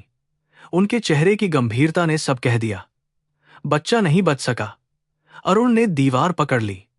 सावित्री देवी ने आंखें बंद कर ली। मीरा ने भीतर अपनी दुनिया टूटते सुनी। जब मीरा को होश आया, उसका पेट हल्का था, पर वह हल्कापन शून्य का था। उसने हाथ अपने उदर पर रखा और चीखना चाहा, पर गला सूख गया। नर्स ने कहा कि उसे आराम करना चाहिए। आराम, यह शब्द उसे क्रूर लगा। कौन सा आराम उस मां को दिया जाता है, जिसके भीतर से भविष्य निकाल लिया गया हो। अरुण उसके पास बैठा था, आंखें लाल, होंठ कांपते हुए। उसने उसका हाथ पकड़ना चाहा। मीरा ने हाथ नहीं हटाया, पर पकड़ वापस भी नहीं दी। उनके बीच एक अदृश्य पालना था, जिसमें कोई बच्चा नहीं था। घर लौटने पर हवेली ने शोक को भी मर्यादा में बांध दिया। बाहर किसी को विस्तार से कुछ न बताया गया। रिश्तेदारों ने कहा कि ईश्वर की इच्छा थी, अगली बार सब ठीक होगा। सावित्री देवी ने कुछ दिनों तक मीरा से कटाक्ष नहीं किया, पर उनके मौन में भी दोष का धुआं था। एक शाम उन्होंने धीमे से कहा कि गर्भवती स्त्री को क्रोध नहीं करना चाहिए। बच्चा मां के भाव से प्रभावित होता है। मीरा ने उनकी ओर देखा। यह सीधा आरोप नहीं था, पर उससे अधिक निर्दयी था।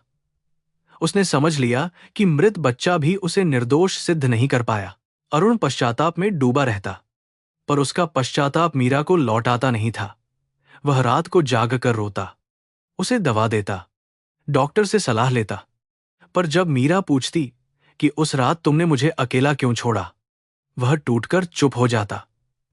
मीरा को उसके आंसुओं से दया आती, फिर क्रोध आता। उसे लगता यह वही पुरुष है जो उसे प्रेम करता है, पर जब संसार ने उसका गर्भ काटा, तब वह ढाल नहीं बना। प्रेम का सबसे भारी अपराध यही है कि वह उपस्थित होकर भी अनुपस्थित रह जाए। मीरा ने बच्चे के लिए खरीदा छोटा चांदी का कड़ा अपने तकिए के नीचे रखना शुरू किया।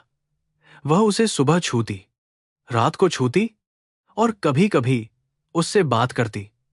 अरुण ने एक दिन कहा कि उन्हें भविष्य की ओर देखना होगा।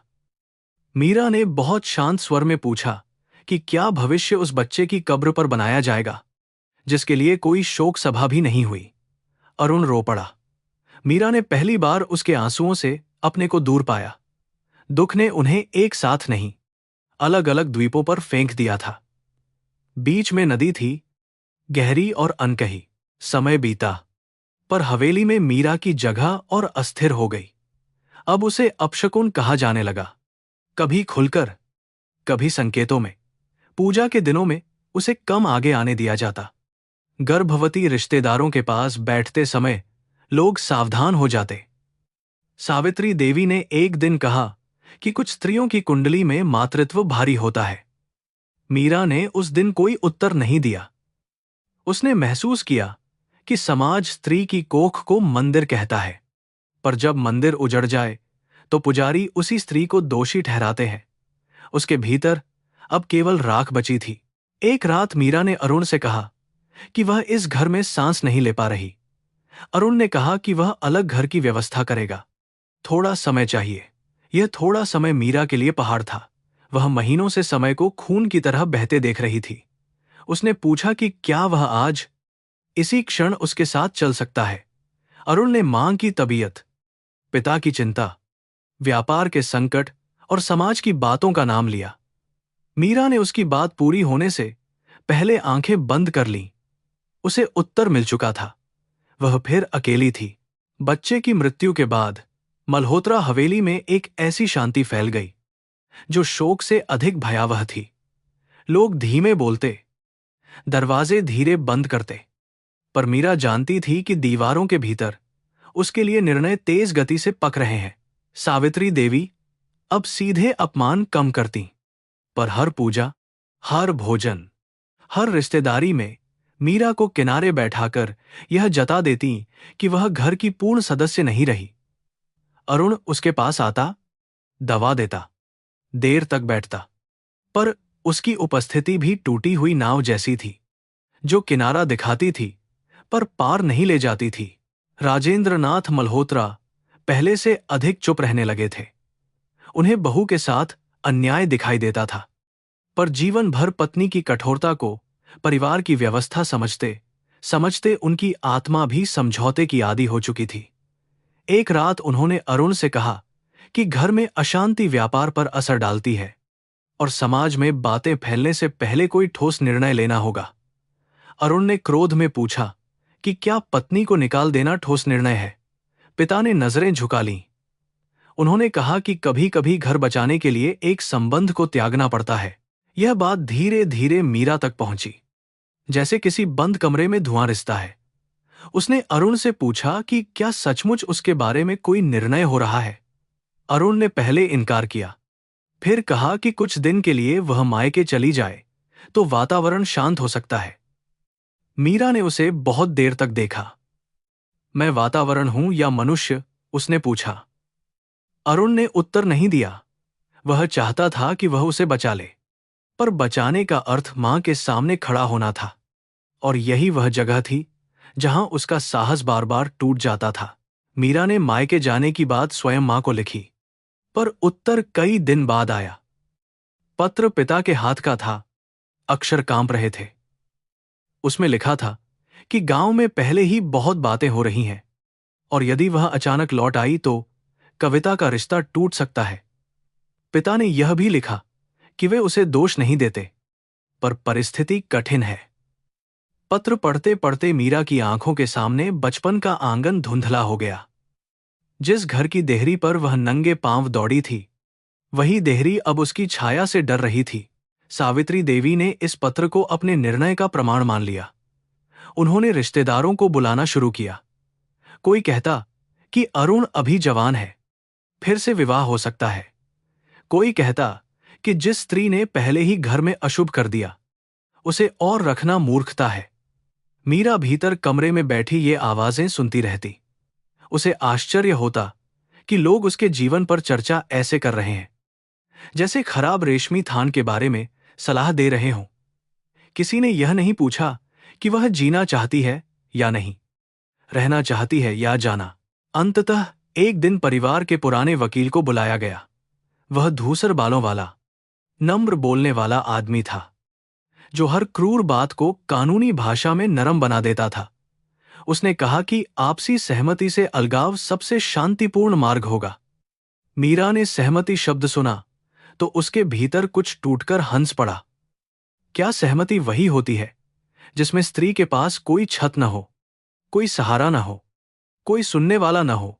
अरुण सामने बैठा था, चेहरा पीला, आंखें झुकी हुई। उसकी उंगलियां मेज पर रखे कागजों के पास कांप रही थीं। मीरा ने उससे पूछा, क्या तुम यही चाहते हो? अरुण ने तुरंत सिर उठाया, पर शब्द गले में फंस गए। सावित्री देवी बोलीं कि यह सबकी भलाई के लिए है। अरुण ने कमजोर स्वर में कहा कि कुछ समय अलग रहकर शायद चीजें सुधर जाएं। मीरा समझ गई कि यह तलाक नहीं, निर्वासन है, जिसे भविष्य की झूठी संभावना से ढका जा रहा है। उसने कलम उठाई। हस्ताक्षर करते समय उसके हाथ में कंपन नहीं था, जब जीवन ही उससे छीन लिया गया हो तो कागज पर नाम लिखना केवल अंतिम रस्म रह जाता है। अरुण की बारी आई तो वह बहुत देर तक कलम पकड़े बैठा रहा। उसकी आंखों में वही पुरुष था जिसने गंगा किनारे उसके साथ भविष्य का स्वप्न देखा था। वही लड़का जिसने कहा था कि वह है ना, पर उसके चारों ओर मां की इच्छा, पिता की चुप्पी, समाज का भय और अपनी कमजोरी की मोटी रस्सियां थीं। उसने हस्ताक्षर कर दिए। स्याही सूखने से पहले ही मीरा ने महसूस किया कि 7 फेरों की अग्नि किसी ने अदालत की ठंडी मेज पर बुझा दी। उस क्षण वह विधवा नहीं थी, पर उससे कम अकेली भी नहीं। तलाक के बाद हवेली में कोई शोर नहीं हुआ। सब कुछ व्यवस्थित, मर्यादित और निर्मम रहा। मीरा को उसके आभूषण लौटाने को कहा गया, क्योंकि वे परिवार की धरोहर थे। उसने बिना विरोध सब उतार दिए। हार, कंगन, झुमके, पायल, मांग का सिंदूर उसने स्वयं पोंछा नहीं। वह कई दिनों से फीका पड़ चुका था। केवल बच्चे का चांदी का कड़ा उसने अपनी मुट्ठी में छिपा लिया। सावित्री देवी ने देखा, पर कुछ नहीं कहा। शायद उन्हें लगा कि मृत स्मृति से घर की संपत्ति को कोई खतरा नहीं होता। जिस दिन मीरा हवेली से निकली, सुबह अजीब साफ थी। आंगन धुला हुआ था, तुलसी पर जल चढ़ चुका था और रसोई से घी की गंध आ रही थी। जीवन जैसे उसके बिना भी पूरी लय से चल रहा था। अरुण दरवाजे तक आया। उसने कहा कि वह उसे गाड़ी से छोड़ देगा। मीरा ने मना कर दिया। वह उस घर से पैदल निकलना चाहती थी, ताकि हर कदम उसे याद रहे। दहलीज पर पहुंचकर उसने पीछे नहीं देखा। यदि देखती तो शायद टूट जाती। उसने अपनी गठरी उठाई और भीड़ में खो गई। पहले उसने सोचा कि पिता के घर जाएगी, चाहे देहरी पर बैठना पड़े। छपरा पहुंचकर उसने देखा कि गांव बदल गया है, पर लोगों की आंखें नहीं बदलीं। खबर पहले ही पहुंच चुकी थी। बच्चे उसे देखते तो फुसफुसाते और स्त्रियां पानी भरते समय बात रोक देती। मां ने दरवाजा खोला तो उसे सीने से लगा लेना चाहा, पर पीछे खड़े पिता की आंखों में असहाय भय था। अंदर बैठाकर उन्होंने कहा कि कुछ दिन रह सकती है, पर बात संभालनी होगी। मीरा ने पूछा कि बेटी का दुख भी क्या पंचायत से पूछकर घर में प्रवेश करता है। कविता उससे लिपटकर रोई। उसने कहा कि दीदी, मैं चाहती हूं आप यहीं रहे, पर मेरा रिश्ता अगले महीने तय होना है। उसकी आवाज अपराध से भरी थी। मीरा ने उसके सिर पर हाथ रखा और कुछ नहीं कहा। वह अपनी छोटी बहन को दोष नहीं दे सकती थी। समाज ने हर स्त्री को दूसरी स्त्री के दुख से डरना सिखाया था, क्योंकि एक का दाग दूसरी की मांग तक पहुंच सकता था। उस रात मीरा ने अपने बचपन वाले कमरे में सोने की कोशिश की, पर उसे लगा कि दीवारें भी उससे पूछ रही हैं कि वह लौटकर क्यों आई। तीसरे दिन सुबह पिता ने चुपचाप उसके सामने कुछ रुपये रखे। उन्होंने कहा कि बनारस में काम मिल जाएगा। वह पढ़ी लिखी है, हुनरमंद है। यह विदाई नहीं कही गई, पर उससे अधिक स्पष्ट थी। मां रसोई में रो रही थी। मीरा ने रुपये नहीं उठाए। उसने कहा कि आशीर्वाद दे दीजिए, वही काफी होगा। पिता का हाथ उसके सिर तक आया, पर पूरा ठहरा नहीं। शायद अपराध और भय ने उसे भी अधूरा कर दिया। मीरा ने कविता को गले लगाया और गांव छोड़ दिया। दूसरी बार वह बेटी होकर भी अनाथ बन गई। वाराणसी लौटकर उसने शहर को नए रूप में देखा। जो घाट कभी उसे सौंदर्य लगते थे, अब श्रम और भूख के बाजार जैसे लगे। उसने कई दुकानों पर काम पूछा। कुछ जगह लोगों ने उसके काम की प्रशंसा की, पर जब तलाकशुदा होने का पता चला, स्वर बदल गए। एक मालिक ने कहा कि अकेली औरतों से परेशानी आती है। दूसरे ने कम वेतन की शर्त रखी, मानो उसकी विवशता भी मजदूरी का हिस्सा हो। अंत में उसे एक संकरी गली के कढ़ाई कारखाने में काम मिला, जहां दिन भर आंखें धागे पर झुकाए रखने से सिर चकरा जाता था। उसने एक छोटी सी कोठरी किराए पर ली। छत से बारिश में पानी टपकता था। दीवार पर सीलन थी और खिड़की से केवल सामने की टूटी दीवार दिखती थी। फिर भी पहली रात उसने दरवाजा भीतर से बंद करके लंबी सांस ली। यह स्थान गरीब था, पर किसी की सास की आंखें वहां नहीं थीं।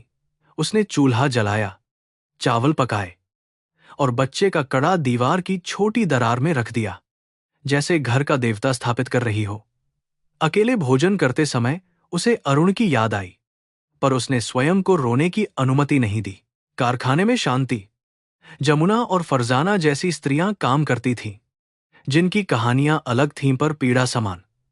कोई विधवा थी, कोई पति द्वारा छोड़ी गई, कोई दहेज के कारण मायके लौटा दी गई। वे सब अपनी अपनी टूटन को धागों में छिपाकर फूल बनाती। मीरा ने उनमें धीरे धीरे अपनापन पाया। शांति ने कहा कि बनारस में गंगा सबको जगह देती है, पर लोग नहीं देते। मीरा ने यह बात गांठ बांध ली। वह काम में कुशल थी, इसलिए मालकिन उसे कठिन नमूने देती। मजदूरी कम थी, पर आत्मा को थोड़ी जमीन मिलने लगी। अरुण ने कई बार उसे खोजने की कोशिश की। पहले वह छपरा गया, जहां पिता ने ठंडी औपचारिकता से कहा कि मीरा बनारस लौट गई है। फिर उसने पुराने प्रशिक्षण केंद्र में पता किया, पर किसी को निश्चित जानकारी नहीं थी। जब यह बात सावित्री देवी को पता चली, उन्होंने बिस्तर पकड़ लिया और कहा कि वह मर जाएंगी यदि अरुण उस स्त्री के पीछे अपना जीवन बर्बाद करेगा। अरुण समझ गया कि यह बीमारी शरीर से अधिक इच्छा की थी, फिर भी वह रुक गया। पुत्र धर्म और अपराधबोध के बीच उसका मन दो दिशाओं में फटा रहता था।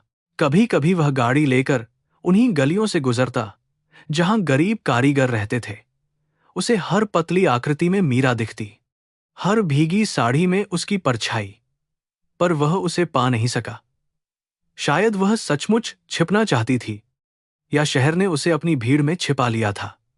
घर लौटकर वह खाली कमरे में बैठता, जहां कभी मीरा ने दुपट्टे तह किए थे। सावित्री देवी उसकी उदासी देखकर और कठोर हो जाती। उन्हें लगता था कि समय बेटे को ठीक कर देगा। उन्हें यह समझ नहीं आया कि कुछ गलतियां समय के साथ ठीक नहीं, गहरी होती जाती हैं। मीरा ने अपने लिए एक कठोर दिनचर्या बना ली। सुबह गंगा से दूर रहकर ही स्नान करती, क्योंकि नदी उसे बहुत कुछ याद दिलाती थी। फिर कारखाने जाती, शाम को थोड़ी सब्जी खरीदती, रात को देर तक कढ़ाई के अतिरिक्त टुकड़े बनाती ताकि कुछ पैसे बच सके। वह कभी मंदिर जाती तो देवता से कुछ मांगती नहीं। उसे लगता था कि जिसने मनुष्य के न्याय को इतना कमजोर बनाया है, उसके सामने इच्छाएं रखना व्यर्थ है। फिर भी आरती की आवाज सुनते ही उसकी आंखें भर आती, क्योंकि बचपन का विश्वास पूरी तरह मरता नहीं। समाज की दृष्टि उसे हर दिन छोटे छोटे घाव देती। मकान मालिक की पत्नी उसे सीढ़ियों पर देखते ही बच्चों को भीतर बुला लेती। पड़ोसी पुरुष अनावश्यक मुस्कान से रास्ता रोकते। कुछ महिलाएं उससे सहानुभूति जताते हुए उसके विवाह की बातें पूछती, जैसे किसी तमाशे का अंत जानना हो। मीरा ने उत्तर देना कम कर दिया। चुप्पी उसका कवच फिर बनी, पर इस बार वह नई बहू की विनम्र चुप्पी नहीं थी। यह घायल मनुष्य की दीवार थी। वह किसी पर भरोसा नहीं करना चाहती थी, क्योंकि भरोसे की कीमत उसने बहुत महंगी चुकाई थी। एक दिन कारखाने में बड़ी खेप का काम देर से पूरा हुआ।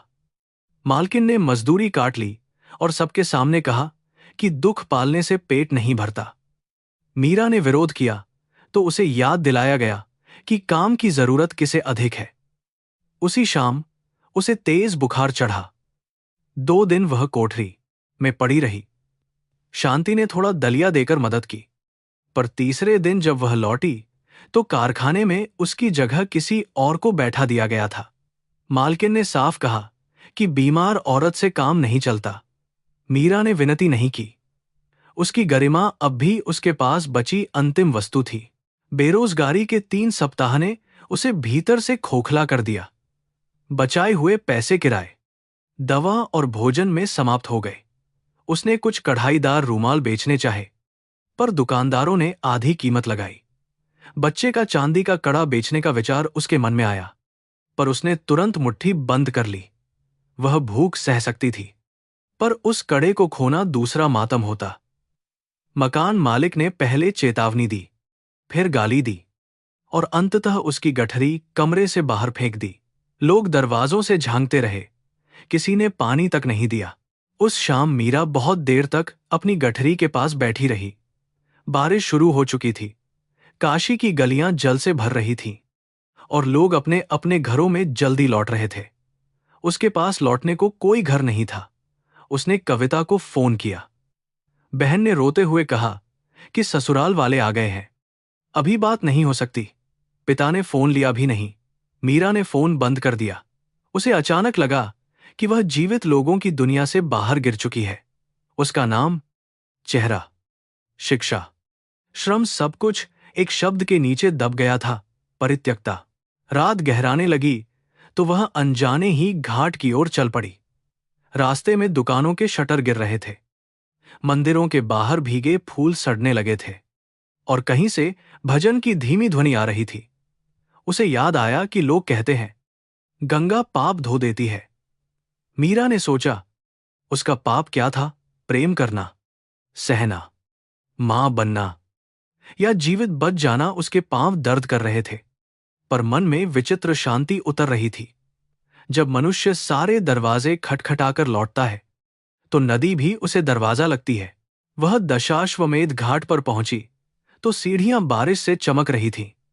सामने अंधेरी गंगा थी, विशाल, मौन, निष्पक्ष। उसने गठरी एक ओर रख दी और बच्चे का कड़ा हथेली में लिया। मैं हार गई, उसने बहुत धीमे कहा, पर यह वाक्य किसी मनुष्य से नहीं, अपने भीतर पलती अंतिम उम्मीद से था। उसे अरुण याद आया, पर अब क्रोध नहीं आया। क्रोध के लिए भी ऊर्जा चाहिए और वह खाली हो चुकी थी।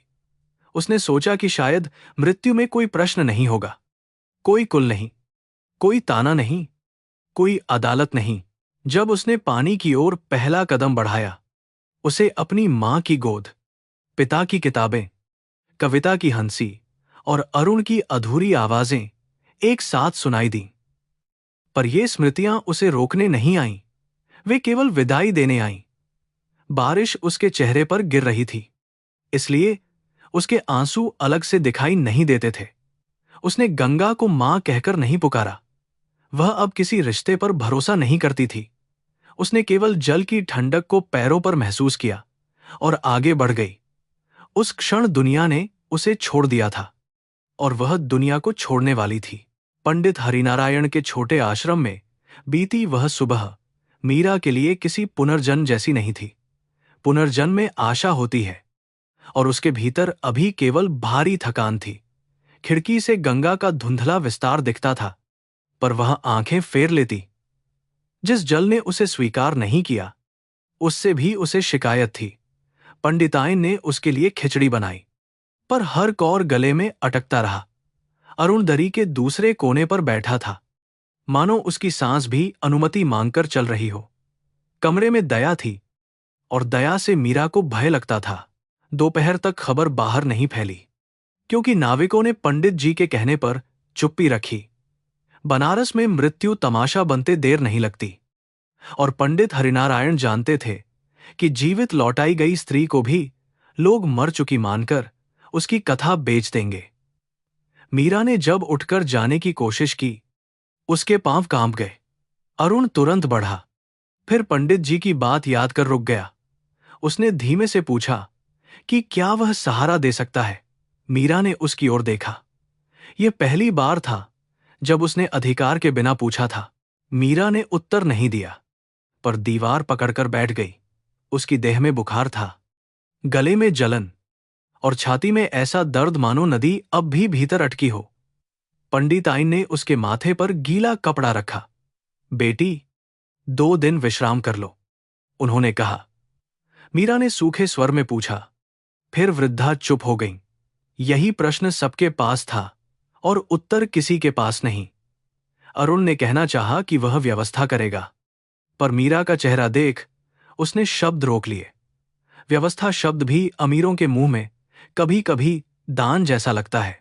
शाम होते होते अरुण ने अपनी गाड़ी आश्रम के पीछे की गली में मंगवाई, पर मीरा ने स्पष्ट कहा कि वह मल्होत्रा हवेली नहीं जाएगी। अरुण ने कहा कि वह उसे हवेली नहीं, किसी सुरक्षित जगह ले जाएगा। मीरा ने हंसकर पूछा कि सुरक्षा अब किराए पर मिलेगी क्या? उसका व्यंग्य कमजोर था, पर उसमें सालों की राख थी। अरुण ने सिर झुका लिया। उसने पहली बार महसूस किया कि जिस स्त्री को उसने कभी रेशमी साड़ियों से सजाया था, उसे आज एक साफ छत का प्रस्ताव देते समय भी उसे अपराधी की तरह खड़ा होना पड़ रहा है। पंडित हरिनारायण ने आश्रम से लगी एक पुरानी कोठरी खुलवाई, जहां यात्रियों के लिए कभी बिस्तर रखे जाते थे। दीवारें सफेद थीं, पर नमी से उखड़ी हुईं। फर्श पर दरारें थीं, पर दरवाजे पर भीतर से कुंडी लगती थी। मीरा ने कमरे को देखा और कहा कि वह इसका किराया देगी। अरुण ने जल्दी से कहा कि जरूरत नहीं। मीरा की आंखें तेज हो उठीं। जरूरत है, उसने कहा, क्योंकि मुफ्त की छत में भी किसी का एहसान टंगा रहता है। पंडित जी ने बीच में आकर कहा कि किराया काम से चुकाया जा सकता है। अगले दिन पंडिताइन ने उसे मंदिर के लिए फूलों की माला पिरोने और पुराने वस्त्रों की मरम्मत का काम दिया। यह काम बहुत छोटा था, पर मीरा ने उसे ऐसे पकड़ा जैसे डूबती हुई उंगली से भी किनारा खोजती है। अरुण ने दूर से देखा कि उसके हाथ कांपते हुए भी धागा ठीक से पिरो रहे हैं। वही हाथ कभी मल्होत्रा हवेली की रंगोली बनाते थे। वही हाथ अदालत के कागज पर अंतिम हस्ताक्षर कर चुके थे। वही हाथ नदी में जीवन छोड़ने गए थे। मनुष्य के हाथों में कितनी कथाएं छिपी रहती हैं, यह अरुण ने उस दिन समझा। अरुण रोज सुबह आता, पर कमरे में प्रवेश करने से पहले दरवाजे पर खड़ा होकर पूछता। कभी मीरा अनुमति देती, कभी नहीं। जब अनुमति मिलती, वह दूध, दवा या फल रखकर चुप बैठ जाता। उनकी बातचीत छोटी और धारदार होती। एक दिन उसने कहा कि वह उसके लिए डॉक्टर बुलाना चाहता है। मीरा ने पूछा कि क्या डॉक्टर उसके फेफड़ों से पानी निकाल देगा या आत्मा से अपमान। अरुण ने उत्तर दिया कि वह दोनों में असमर्थ है, पर कम से कम शरीर को संभालना चाहता है। मीरा ने पहली बार उसकी ओर बिना क्रोध, केवल थकान से देखा। तीसरे दिन डॉक्टर आईं। उन्होंने कहा कि मीरा को कमजोरी, बुखार और गंभीर मानसिक आघात है। आराम, भोजन और देखभाल जरूरी है। मीरा ने डॉक्टर से पूछा कि क्या जीने की इच्छा की भी दवा होती है। डॉक्टर ने कुछ क्षण उसे देखा, फिर कहा कि कभी कभी इच्छा दवा से नहीं, धीरे धीरे लौटते हुए सम्मान से आती है। यह वाक्य मीरा के भीतर उतरा, क्योंकि उसमें उपदेश नहीं था। अरुण ने भी उसे सुना और समझ गया कि वह अब केवल प्रेम की भीख मांगकर कुछ नहीं पा सकता। उसे वह सम्मान लौटाना होगा जिसे उसने बचाया नहीं था। रात को अरुण आश्रम के आंगन में पंडित हरिनारायण के साथ बैठा। दूर से गंगा की धारा दिखाई नहीं देती थी, केवल उसका अंधेरा अनुमान होता था। अरुण ने पहली बार बिना बचाव किए सब कहा। मां का दबाव, अपना भय, तलाक का कागज, मीरा का खोया बच्चा और अपनी कायरता। पंडित जी शांत सुनते रहे, फिर बोले, पाप हमेशा क्रूरता से नहीं होता बेटा। कई बार वह उस क्षण होता है जब आदमी सत्य जानता है और फिर भी चुप रहता है। अरुण ने सिर पकड़े लिया। यह वाक्य उसके भीतर हथौड़े की तरह उतर गया। क्या वह मुझे कभी क्षमा करेगी? अरुण ने पूछा। पंडित जी ने उत्तर देने में जल्दबाजी नहीं की। उन्होंने दीपक की लौ को हथेली से बचाते हुए कहा कि क्षमा कोई मंदिर का प्रसाद नहीं, जिसे मांगा और मिल गया। वह पीड़ित की स्वतंत्रता है, अपराधी का अधिकार नहीं। अरुण ने पहली बार समझा कि वह अब तक मीरा से क्षमा नहीं, अपने अपराध से मुक्ति मांग रहा था। यह भी एक स्वार्थ था। उस रात वह बहुत देर तक जागता रहा। उसे लगा कि उसकी आत्मा ने पहली बार अपने चेहरे पर पड़ा घूंघट हटाया है। मीरा ने चौथे दिन थोड़ी देर आंगन में बैठना स्वीकार किया। पंडिताइन ने उसके बाल सुखाए और उसे धूप में कुर्सी पर बैठा दिया। गली से गुजरते लोग उसे उत्सुकता से देखते, पर पंडित जी की उपस्थिति उन्हें अधिक देर रुकने नहीं देती।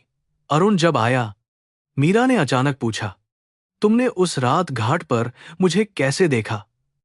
अरुण ने कहा कि वह काशी विश्वनाथ से लौट रहा था। मां की तबीयत के लिए पूजा करवाई थी, पर मन बेचैन था। उसने दूर से उसकी चाल पहचानी। मीरा ने कहा, जीते जी नहीं पहचाना। मरने जाते पहचाना। अरुण ने उस तीर को स्वीकार किया। उसने कहा, हाँ, मैंने देर की। मीरा ने उसकी ओर देखा, जैसे यह जांच रही हो कि वह फिर कोई कारण देगा या नहीं, पर वह चुप रहा। मीरा को उसके मौन में इस बार पुरानी कायरता नहीं, स्वीकार मिला। फिर भी उसके भीतर कोई नरमी नहीं आई।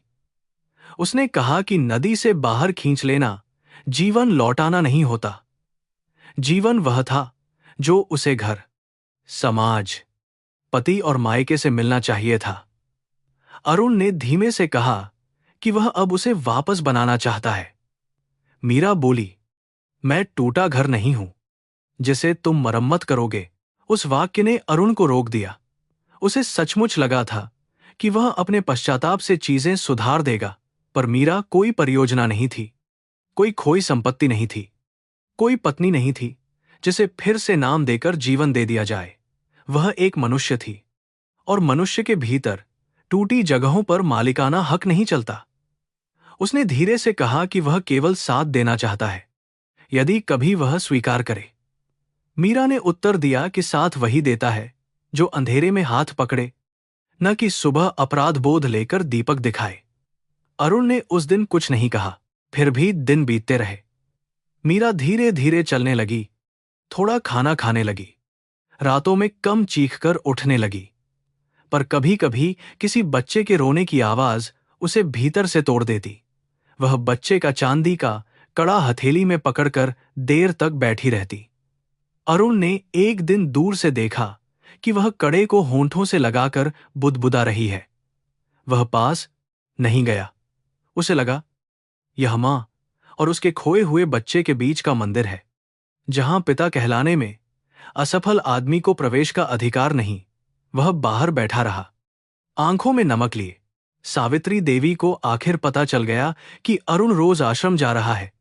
उन्होंने उसे बुलाकर कहा कि समाज में बातें उठेंगी और तलाकशुदा औरत के पीछे घूमना परिवार की प्रतिष्ठा के विरुद्ध है। अरुण ने पहली बार उनकी आंखों में सीधा देखा। परिवार की प्रतिष्ठा ने एक स्त्री को गंगा तक पहुंचा दिया। उसने कहा, अब मैं उसी प्रतिष्ठा के सामने सिर नहीं झुकाऊंगा। सावित्री देवी स्तब्ध रह गईं। यह वही बेटा था जो उनके आंसुओं से पिघल जाता था। उन्होंने बीमारी, मृत्यु और मातृण का नाम लिया, पर इस बार अरुण नहीं झुका। घर लौटकर उसने अपने कमरे से मीरा की बची हुई कुछ चीजें निकाली। पुरानी किताब, अधूरी कढ़ाई और वह पीली साड़ी जो गोद भराई में पहनी थी। वह साड़ी देखते ही उसकी सांस रुक गई। उसने महसूस किया कि हवेली ने मीरा की वस्तुओं को भी निर्वासन दे दिया था। अगले दिन वह साड़ी आश्रम ले आया, पर मीरा ने उसे छुआ नहीं। ये सब राख हैं, उसने कहा। अरुण ने धीरे से कहा कि राख से भी कभी दीप बनते हैं। मीरा ने कठोर स्वर में पूछा कि क्या वह उसके दुख को कविता बनाना चाहता है। अरुण ने साड़ी वापस मोड़ दी। पंडिताइन ने मीरा से कहा कि क्रोध को पकड़े रहने से हाथ जलते हैं। मीरा ने सम्मान से उत्तर दिया कि उसने क्रोध नहीं पकड़ा, क्रोध ने उसे पकड़ा है। वृद्धा ने उसकी पीठ पर हाथ रखा और कहा कि तब धीरे धीरे अपनी उंगलियां खोलना सीखो। मीरा रो पड़ी। यह रोना अरुण के सामने नहीं था, इसलिए उसमें कम बचाव था। उसने पहली बार स्वीकार किया कि वह मरना नहीं चाहती थी। वह केवल उस जीवन से बाहर निकलना चाहती थी जिसमें हर तरफ अपमान था। मृत्यु उसे द्वार लगी थी, मंजिल नहीं। यह बात कहकर वह बहुत देर तक कांपती रही। कुछ दिनों बाद पंडित हरिनारायण ने अरुण से कहा कि मीरा को सहारा चाहिए, पर उससे अधिक उसे काम चाहिए। जिस स्त्री की रोटी अपने हाथ में लौटती है, उसकी आत्मा धीरे धीरे बैठना सीखती है, उन्होंने कहा। अरुण ने अपने व्यापार की पुरानी शाखाओं, कारखानों और गोदामों के बारे में सोचा। उसे याद आया कि मीरा कभी बेकार रेशम से नए डिजाइन बनाती थी। उसने निर्णय लिया कि वह एक छोटा काम शुरू करेगा, पर मीरा के नाम से नहीं, क्योंकि नाम देना भी अधिकार जताना हो सकता था। पहले उसे पूछना होगा कि वह क्या चाहती है। जब उसने यह प्रस्ताव रखा, मीरा चुप रही। वह गरीब स्त्रियों के लिए कढ़ाई का काम जुटा सकता था। अलग मजदूरी, सुरक्षित स्थान, बिना तिरस्कार। मीरा ने पूछा कि क्या यह उसके अपराध का दान है। अरुण ने कहा कि शायद शुरुआत में है, पर यदि वह मार्ग दिखाए तो यह किसी और का अधिकार बन सकता है। मीरा ने पहली बार लंबे समय तक सोचा। उसे शांति, जमुना और फरजाना याद आईं, वे सब स्त्रियां जिन्हें समाज किनारे रखता था। उसने कहा कि काम में दया नहीं चलेगी, उचित मजदूरी चाहिए। अरुण ने सिर झुका दिया। उस दिन के बाद उनके बीच बातचीत का एक नया धागा जुड़ा। न पति पत्नी का, न प्रेमियों का, बल्कि दो घायल मनुष्यों का जो एक कठिन सत्य के सामने बैठे थे। मीरा ने शर्त रखी कि वह किसी हवेली या मल्होत्रा नाम की छाया में काम नहीं करेगी। जगह साधारण होगी, हिसाब साफ होगा, और कोई स्त्री अपने वैवाहिक नाम से नहीं, अपने कौशल से पहचानी जाएगी। अरुण ने सब लिखा। उसे आश्चर्य हुआ कि जिस स्त्री को उसने टूटा समझा था, वह भीतर से अब भी व्यवस्था, न्याय और श्रम की भाषा जानती थी। टूटन ने उसकी बुद्धि नहीं छीनी थी, फिर भी रातों में अतीत लौटता। एक शाम मीरा ने अचानक पूछा कि तलाक के कागज पर हस्ताक्षर करते समय क्या उसे उनके बच्चे की याद आई थी। अरुण के पास उत्तर था, पर वह सरल नहीं था। उसने कहा कि याद आई थी, पर उस समय वह अपने भय से इतना भरा था कि स्मृति भी उसे रोक नहीं सकी। मीरा ने कहा कि भय ने तुमसे पति छीन लिया, पिता छीन लिया, मनुष्य भी लगभग छीन लिया। अरुण ने कहा कि वह जानता है। इस बार उसने पर नहीं जोड़ा। कुछ स्वीकारोक्तियां बिना पर के ही सच्ची होती हैं। मीरा की आंखों से आंसू बहे, पर उसने उन्हें पोंछा नहीं। मैं तुम्हें माफ नहीं कर सकती, उसने कहा। अरुण ने बहुत धीमे उत्तर दिया, मुझे अभी माफी मांगने का अधिकार भी नहीं। कमरे में लंबा मौन रहा। बाहर किसी मंदिर से शंख बजा। मीरा ने सोचा कि यह वही आदमी है, पर शायद वही नहीं रहा। फिर उसने स्वयं को कठोर किया। मनुष्य बदल भी जाए, स्मृति जल्दी नहीं बदलती। उसने कहा कि उसे अकेले रहना है। अरुण उठ गया। जाते जाते उसने दरवाजे के बाहर दीपक रख दिया। भीतर नहीं, यह छोटी बात थी, पर मीरा ने देखी। दीपक की लौ रात भर जलती रही। मीरा ने उसे बुझाया नहीं। वह लौ क्षमा नहीं थी, प्रेम भी नहीं। वह केवल यह स्मरण थी कि अंधकार पूर्ण नहीं है। उसने बच्चे का कड़ा हाथ में लिया और पहली बार उससे कहा कि तेरी मां अभी जीवित है। यह वाक्य कहते हुए उसके भीतर दर्द उठा, पर उसी दर्द में एक पतली शक्ति भी थी। बाहर गंगा बह रही थी, जैसे किसी ने उसमें रात का सारा रोना घोल दिया हो। मीरा जानती थी कि वह लौट आई है, पर अब उसे किसी और के घर नहीं, अपने भीतर लौटना है। मल्होत्रा हवेली में इन दिनों धूप भी जैसे संकोच से उतरती थी। वही आंगन जहां कभी मेहमानों की आवाजें, चांदी के बर्तनों की छनक और व्यापारियों की हंसी गूंजती थी, अब अनकहे डर से भरा रहता। राजेंद्रनाथ की सेहत गिरने लगी थी और बाजार में बनारसी रेशम का पुराना दबदबा टूट रहा था। मशीन से बनी सस्ती नकलें शहर में भर गई थीं। बाहर के व्यापारी भुगतान रोक रहे थे, और जिन रिश्तेदारों को कभी सहायता दी गई थी, वही अब हिस्से की मांग लेकर खड़े थे। धन का गर्व धीरे धीरे हिसाब की लाल स्याही में बदल रहा था। अरुण पहले व्यापार को संभालने की कोशिश करता रहा, पर उसका मन अब पुराने ढंग से सौदे नहीं कर पाता था। दुकान में बैठते ही उसे मीरा की उंगलियां याद आती, जो रंगों को देखकर तुरंत बता देती थीं कि कौन सा धागा किस कपड़े पर जीवित लगेगा।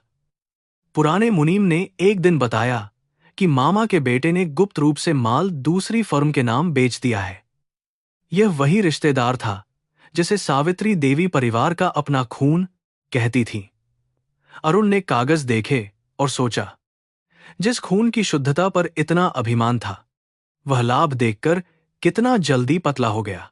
सावित्री देवी को जब धोखे का समाचार मिला, उनका चेहरा पहले क्रोध से लाल हुआ, फिर अचानक बुझ गया। उन्होंने जीवन भर कुल, वंश और प्रतिष्ठा की दीवारें खड़ी की थीं। अब उन्हीं दीवारों के भीतर से दरारें खुल रही थीं। उन्होंने रिश्तेदारों को कोसा, नौकरों पर चिल्लाइन, मंदिर में अतिरिक्त दीप जलाए, पर मन के किसी अंधेरे कोने में एक आवाज उठती रही कि क्या यह वही घर नहीं जिसने एक निर्दोष स्त्री को अविश्वास से कुचल दिया था। वह आवाज उन्हें डराती थी, इसलिए वे और जोर से मंत्र जपती थीं। एक रात सावित्री देवी को तीव्र सीने का दर्द उठा। डॉक्टर बुलाए गए, दवाइयां आईं। हवेली में अफरा तफरी मच गई।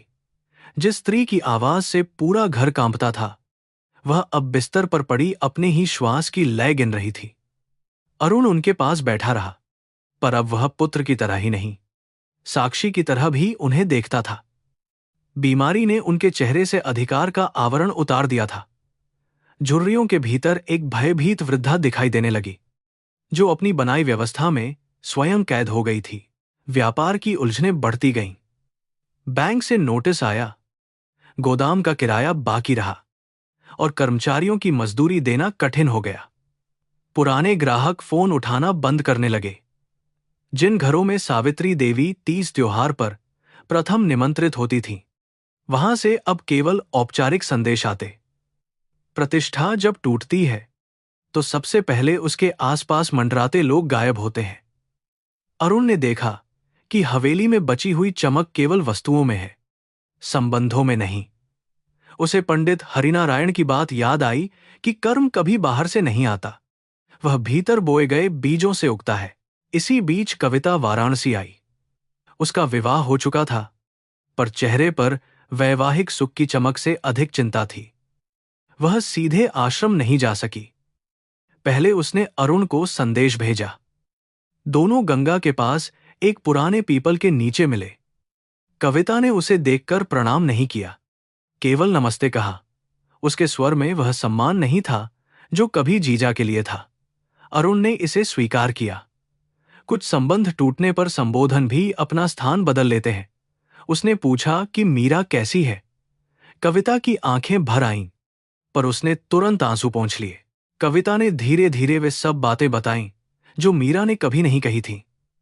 छपरा लौटने पर कैसे पड़ोसियों ने दरवाजे पर खड़े होकर देखा, कैसे पिता रात भर करवट बदलते रहे, कैसे मां ने भोजन की थाली में घी डालते हुए रोना छिपाया, और कैसे तीसरे दिन मीरा समझ गई कि उसका मायका भी अब केवल स्मृति है। कविता ने कहा कि दीदी ने किसी को दोष नहीं दिया, यही उनकी सबसे बड़ी पीड़ा थी। अरुण सुनता रहा। वह सोचता था कि उसने मीरा को खोया है। अब उसे समझ आया कि मीरा को सबने मिलकर खोया था। कविता ने कारखाने की भी बात कही। उसने बताया कि दीदी ने बीमार होकर भी काम छोड़ा नहीं, क्योंकि किराया देना था। मालकिन ने मजदूरी काटी, मकान मालिक ने गठरी फेंकी और पड़ोसियों ने तमाशा देखा। आप जानते हैं, कविता ने पहली बार सीधे उसकी आंखों में देखा। दीदी मरना नहीं चाहती थी। उन्हें लगा था कि कोई जगह नहीं बची। यह वाक्य अरुण की छाती में ढंस गया। मृत्यु इच्छा नहीं थी, समाज का अंतिम धक्का थी। उसे लगा कि वह घाट पर मीरा को नहीं, उस धक्के से गिरी हुई मानवता को खींच रहा था। कविता ने विदा लेते समय बच्चे का नाम पूछा। अरुण चौंक गया। नाम उसने कहा। कविता ने धीमे से बताया कि दीदी अपने मन में उसे नयन कहती थी, क्योंकि वह कहती थी कि बच्चा आएगा तो घर को देखने का नया ढंग देगा। अरुण वहीं पत्थर की तरह बैठ गया। उसने कभी उस बच्चे को नाम भी नहीं दिया था, जिसे खोने का शोक वह करता था। मीरा ने अकेले उसे नाम दिया, अकेले उसे पाला, अकेले उसे खोया। उस क्षण अरुण को अपने पितृत्व की रिक्तता ने पहली बार पूरी निष्ठुरता से घेर लिया। उस रात अरुण हवेली लौटा तो सावित्री देवी ने पूछा कि वह कहाँ था। पहले वह टाल देता, पर अब उसने कहा कि कविता से मिला था। यह सुनते ही उनका चेहरा कस गया। उन्होंने कहा कि उस घर से संबंध रखना अब उचित नहीं। अरुण ने शांत स्वर में पूछा, कौन सा संबंध? मां, आपने तो सब तोड़ दिए थे। सावित्री देवी ने उसे घूरा, मां, पर उत्तर न दे सकी। बीमारी ने उनकी आवाज कमजोर कर दी थी और अपराध ने तर्क। अरुण ने पहली बार उनके कमरे में लगे कुलदेवी के चित्र को देखा और सोचा कि देवी स्त्री है, फिर भी स्त्री का अपमान उनके नाम पर हुआ। अगले दिन अरुण ने मुनीम को बुलाकर अपनी निजी हिस्सेदारी का हिसाब मांगा। पिता ने पूछा कि वह क्या करने वाला है। अरुण ने कहा कि जो बचा सकता है उसे बचाएगा, पर अब वह केवल दुकानें नहीं बचाएगा। उसने पुराना गोदाम बेचने का निर्णय किया, कुछ गहने गिरवी रखे और घाट से थोड़ी दूर एक खाली मकान किराए पर लिया। यह वही इलाका था जहां कारीगर रहते थे, जहां धूप सीधे नहीं आती, पर हाथों का हुनर अंधेरे में भी रंग पैदा करता है। उसने मन में तय किया कि यह काम प्रायश्चित से शुरू होगा, पर दया पर नहीं टिकेगा। जब उसने मीरा को स्थान दिखाया, वह दरवाजे पर ही ठहर गई। कमरे बड़े नहीं थे, पर हवादार थे। एक कोने में धागों की अलमारी बन सकती थी, दूसरे में करघे रखे जा सकते थे और बीच में स्त्रियां बैठकर काम कर सकती थीं। मीरा ने दीवारों पर हाथ फेरकर नमी देखी, खिड़की की कुंडी जांची, पानी के घड़े की जगह पूछी। अरुण को लगा जैसे वह किसी घायल मनुष्य को नहीं, एक कुशल निर्मात्री को देख रहा है। उसने कोई भावुक शब्द नहीं कहा, केवल पूछा कि मजदूरी का हिसाब कौन रखेगा। मीरा ने शर्तें स्पष्ट रखीं। काम पर आने वाली स्त्रियों से उनके पति, पिता या वैवाहिक स्थिति के बारे में प्रश्न नहीं किए जाएंगे। मजदूरी सप्ताह के अंत में नकद मिलेगी, देरी पर ब्याज जोड़ा जाएगा। कोई मालिक ऊंचे आसन पर नहीं बैठेगा। यदि कोई स्त्री बीमार हो तो उसका काम बांटा जाएगा, पर उसकी जगह तुरंत नहीं छीनी जाएगी। अरुण ने सब सुना और लिखा।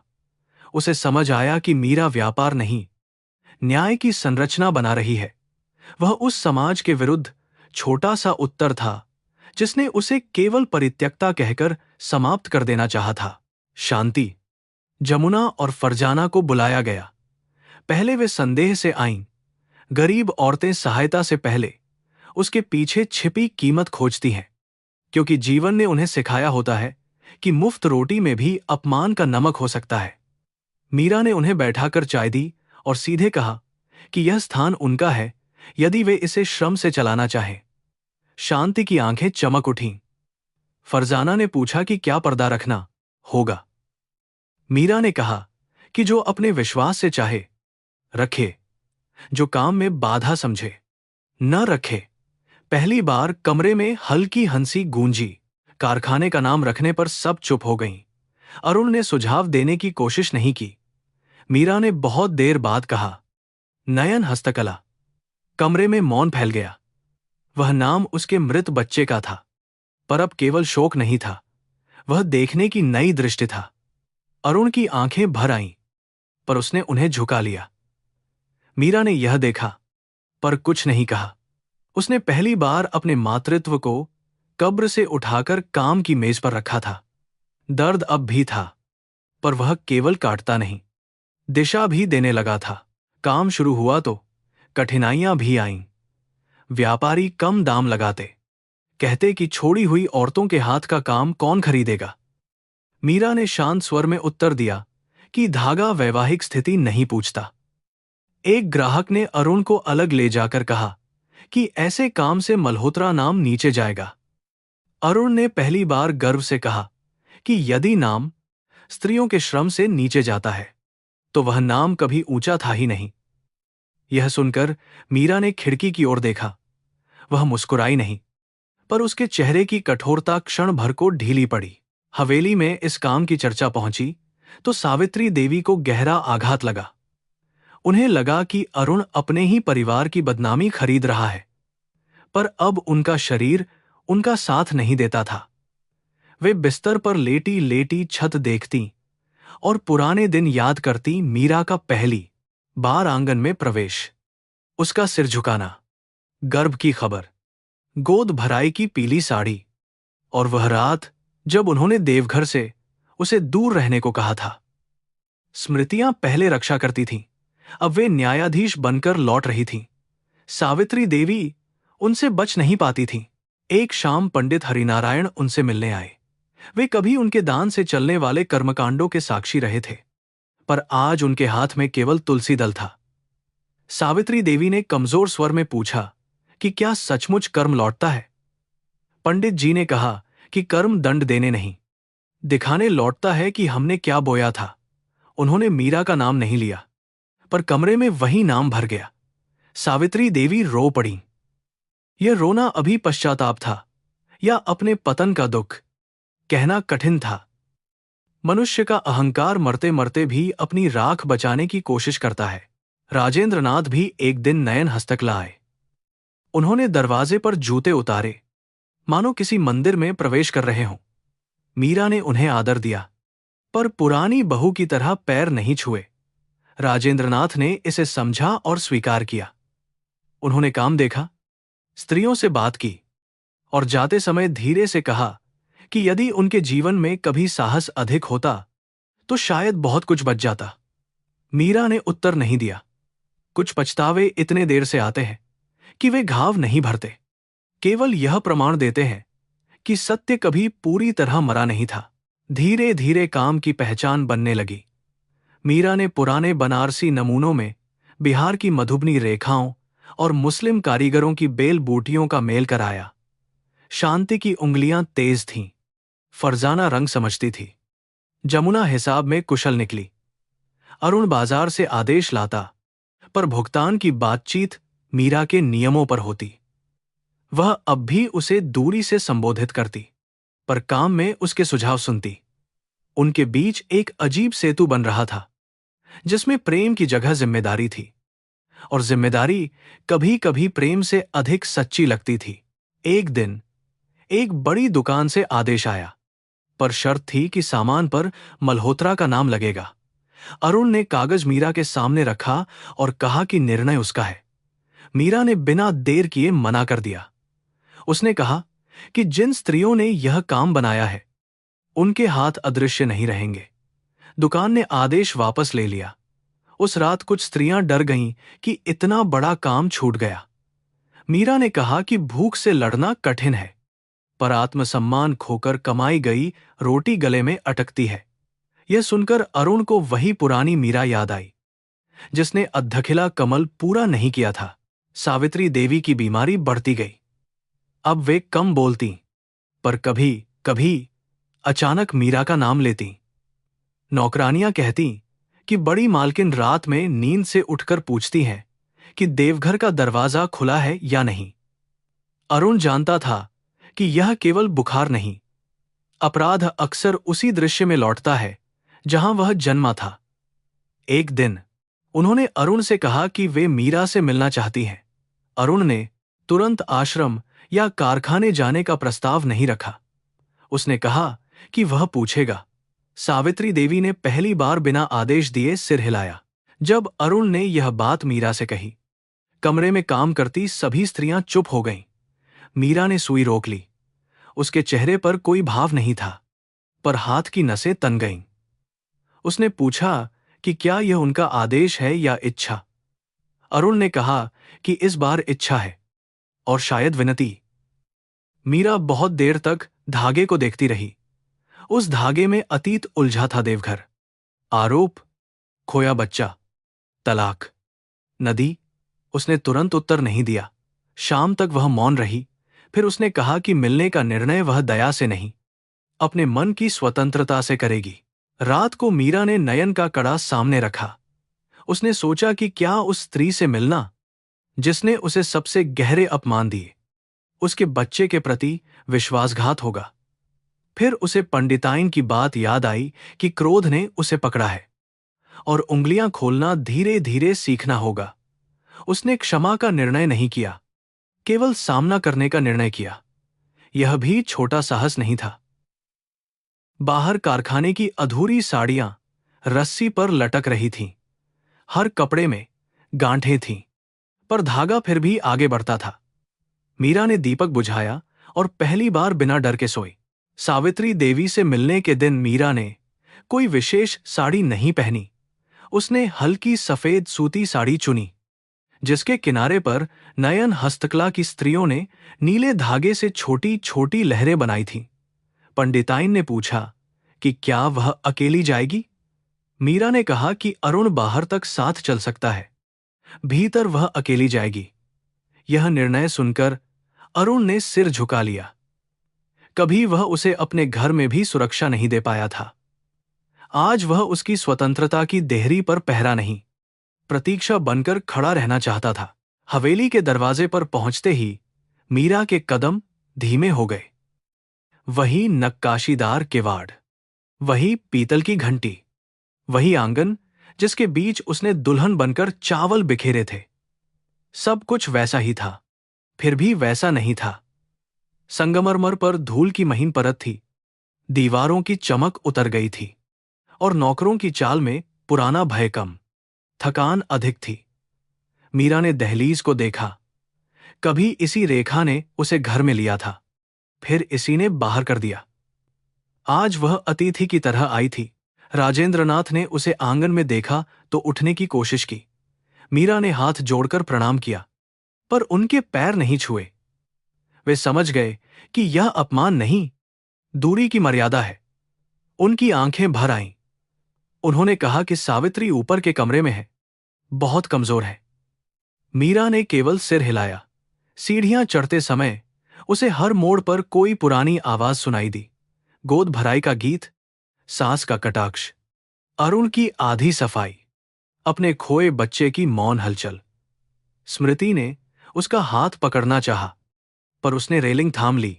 कमरे में सावित्री देवी छोटी लग रही थी, वही स्त्री जिसकी आवाज से हवेली का वायु बदल जाता था, अब तकियों के बीच धंसी हुई थी। माथे की बिंदी फीकी थी, चूड़ियां ढीली, और आंखों में वह कठोर चमक नहीं बची थी। उन्होंने मीरा को देखा तो होंठ कांपे। कुछ देर तक दोनों स्त्रियां एक दूसरे को देखती रहीं। उनके बीच रिश्तों के नाम टूट चुके थे।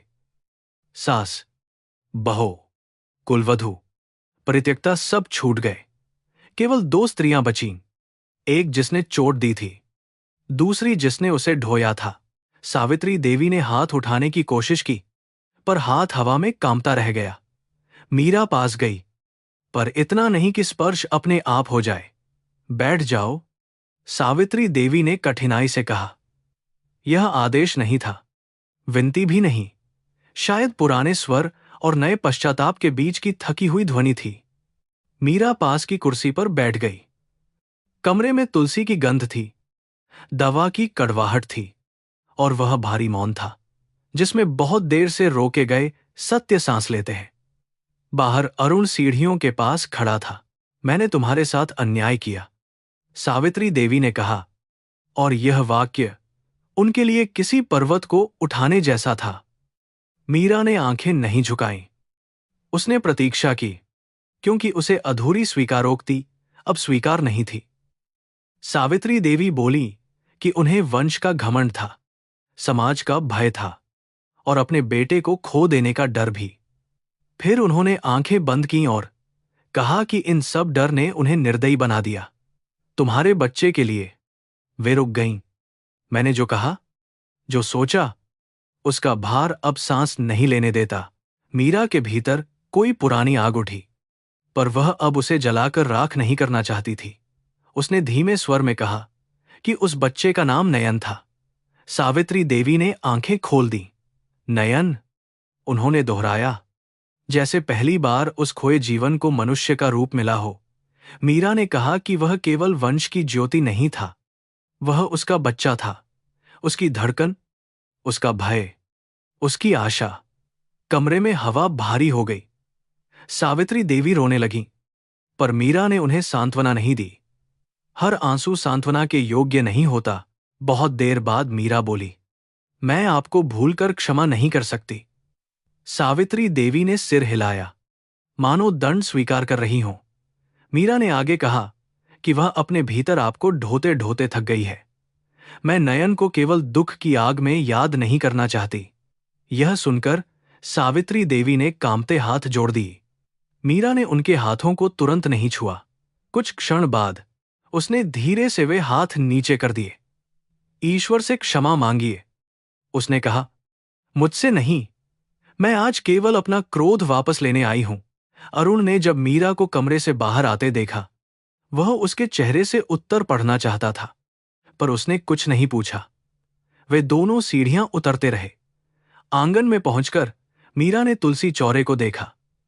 कितनी बार उसने वहां जल चढ़ाया था, अपने विवाह, गर्भ और घर के लिए प्रार्थना की थी। आज उसने कोई पूजा नहीं की। उसने केवल झुककर मिट्टी को छुआ और अपनी हथेली सूंघी। मिट्टी की गंध हर घर में एक सी होती है, पर मनुष्यों की नीयत उसे पवित्र या अपवित्र बनाती है। वह दहलीज पार कर बाहर आ गई। बाहर धूप तेज थी। अरुण ने पूछा कि क्या वह ठीक है। मीरा ने कहा कि ठीक होना कोई एक दिन की घटना नहीं। अरुण ने स्वीकार में सिर हिलाया। रास्ते भर दोनों चुप रहे। चुप्पी अब पहले जैसी बोझिल नहीं थी, उसमें थोड़ी जगह थी। आश्रम लौटते समय मीरा ने गंगा की ओर देखा। उसे याद आया कि यही शहर उसके लिए कभी प्रेम का वचन था, फिर अपमान का अंधेरा, फिर मृत्यु का किनारा, और अब श्रम का आरंभ। जीवन एक ही स्थान को कितनी बार नया अर्थ दे सकता है। सावित्री देवी की मृत्यु 10 दिन बाद हुई। अंतिम समय में उन्होंने अरुण से कहा कि देवघर का दरवाजा खुला रखना। जब उनके शरीर को घाट पर ले जाया गया, मीरा दूर खड़ी रही। उसने श्मशान की आग को देखा, पर उसके भीतर बदले की कोई तृप्ति नहीं उठी। मृत्यु सभी को सम्मान कर देती है, पर जीवन में किए गए कर्मों की छाया पीछे रह जाती है। उसने मन ही मन नयन का नाम लिया और कहा कि जो दुख इस स्त्री ने दिया, वही दुख उसे अंत में दिखा। शायद यही कर्म है, प्रतिशोध नहीं, दर्पण। सावित्री देवी के जाने के बाद हवेली और भी शांत हो गई। राजेंद्रनाथ ने व्यापार का बड़ा हिस्सा बेच दिया और केवल एक छोटी दुकान रखी। अरुण ने हवेली में रहना कम कर दिया। वह नयन हस्तकला के काम में अधिक समय देने लगा, पर अब भी मीरा की सीमा का ध्यान रखता। वह निर्णय थोपता नहीं, केवल विकल्प रखता। कई बार स्त्रियां उसे अरुण भैया कहने लगीं, और यह संबोधन उसे अजीब शांति देता। पति का खोया नाम वह फिर पाने नहीं आया था। शायद भाई, सहकर्मी, पश्चातापी मनुष्य, इन छोटे नामों में ही उसका प्रायश्चित सुरक्षित था। नयन हस्तकला धीरे धीरे घाटों से बाहर शहर के बाजारों तक पहुंची। उनकी साड़ियों में बनारस की लहर, बिहार की रेखा, अवध की बेल और मुस्लिम कारीगरों की महीन ज्यामिति मिलती। ग्राहक पूछते कि यह नई शैली किसने बनाई। मीरा कहती, इसे उन हाथों ने बनाया है जिन्हें घरों ने बाहर कर दिया था। कुछ लोग असहज हंसते, कुछ सचमुच प्रभावित होते। मजदूरी समय पर मिलती, बीमार स्त्री का नाम काटा नहीं जाता, और हर महीने एक शाम सब स्त्रियां मिलकर अपनी कहानी सुनाती। दुख जब साझा होता है तो वह केवल बोझ नहीं रहता। मीरा ने आश्रम की कोठरी छोड़ी नहीं, पर अब वह वहां छिपकर नहीं रहती थी। उसने कमरे की दीवारों पर अपने बनाए नमूने टांगे, खिड़की पर तुलसी रखी और बच्चे का कड़ा छोटे पीतल के दीप के पास रखा। रात में वह कभी कभी उससे बात करती, पर अब केवल रोती नहीं। वह उसे बताती कि शांति की बेटी स्कूल जाने लगी, फरजाना ने अपने बेटे की फीस भरी, जमुना ने शराबी पति से अलग कमरा लिया। नयन जन्मा नहीं था, फिर भी उसके नाम ने कितनी स्त्रियों को नई आंख दी थी। अरुण और मीरा के बीच संबंध को लोग समझ नहीं पाते थे। कुछ कहते कि वे फिर विवाह करेंगे, कुछ कहते कि यह पाप का प्रायश्चित है, कुछ कहते कि तलाकशुदा स्त्री को फिर वही घर मिल जाए तो भाग्य। मीरा इन बातों पर अब पहले जैसी नहीं टूटती। एक दिन अरुण ने बहुत झिझक कर कहा कि यदि कभी वह चाहे तो वह जीवन भर प्रतीक्षा करेगा। मीरा ने शांत स्वर में उत्तर दिया कि प्रतीक्षा करना उसका निर्णय हो सकता है, लौटना उसका नहीं। फिर उसने जोड़ा कि कुछ प्रेम विवाह में लौटकर नहीं, सम्मान में बदलकर जीवित रहते हैं। अरुण ने इसे दंड नहीं, सत्य माना। समय ने उनके चेहरे बदल दिए। मीरा की आंखों के नीचे की गहरी रेखाएं अब भी थीं, पर उनमें स्थिरता आ गई थी। अरुण के बालों में सफेदी दिखने लगी और उसकी हंसी पहले से कम पर सच्ची हो गई। वे कभी कभी काम के बाद घाट तक साथ चलते, कोई हाथ नहीं पकड़ता, कोई पुरानी कसम नहीं दोहराता। वे नावों को देखते, आरती की ध्वनि सुनते और उन असंख्य लोगों को गुजरते देखते जिनके दुख नामहीन थे। एक शाम मीरा ने कहा कि गंगा सबको बहाती है, पर किसी को उसके बदले जीना भी सीखना पड़ता है। कार्तिक पूर्णिमा आई तो शहर दीपों से भर गया। घाटों पर भीड़ थी, आकाश में धुएं और चांदनी का अजीब मेल था, और गंगा पर हजारों दिए तैर रहे थे। नयन हस्तकला की स्त्रियां भी आईं। शांति ने अपनी बेटी का हाथ पकड़ा था। फरजाना ने नई ओढ़नी पहनी थी।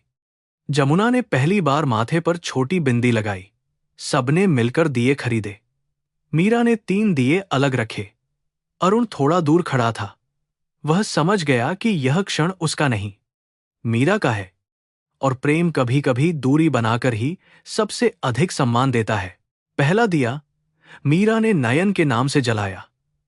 लौ छोटी थी, पर हवा से लड़ती रही। उसने दिए को हथेली में थामा और आंखें बंद की। उसे कोई चेहरा याद नहीं आया, क्योंकि उसने बच्चे को देखा ही नहीं था।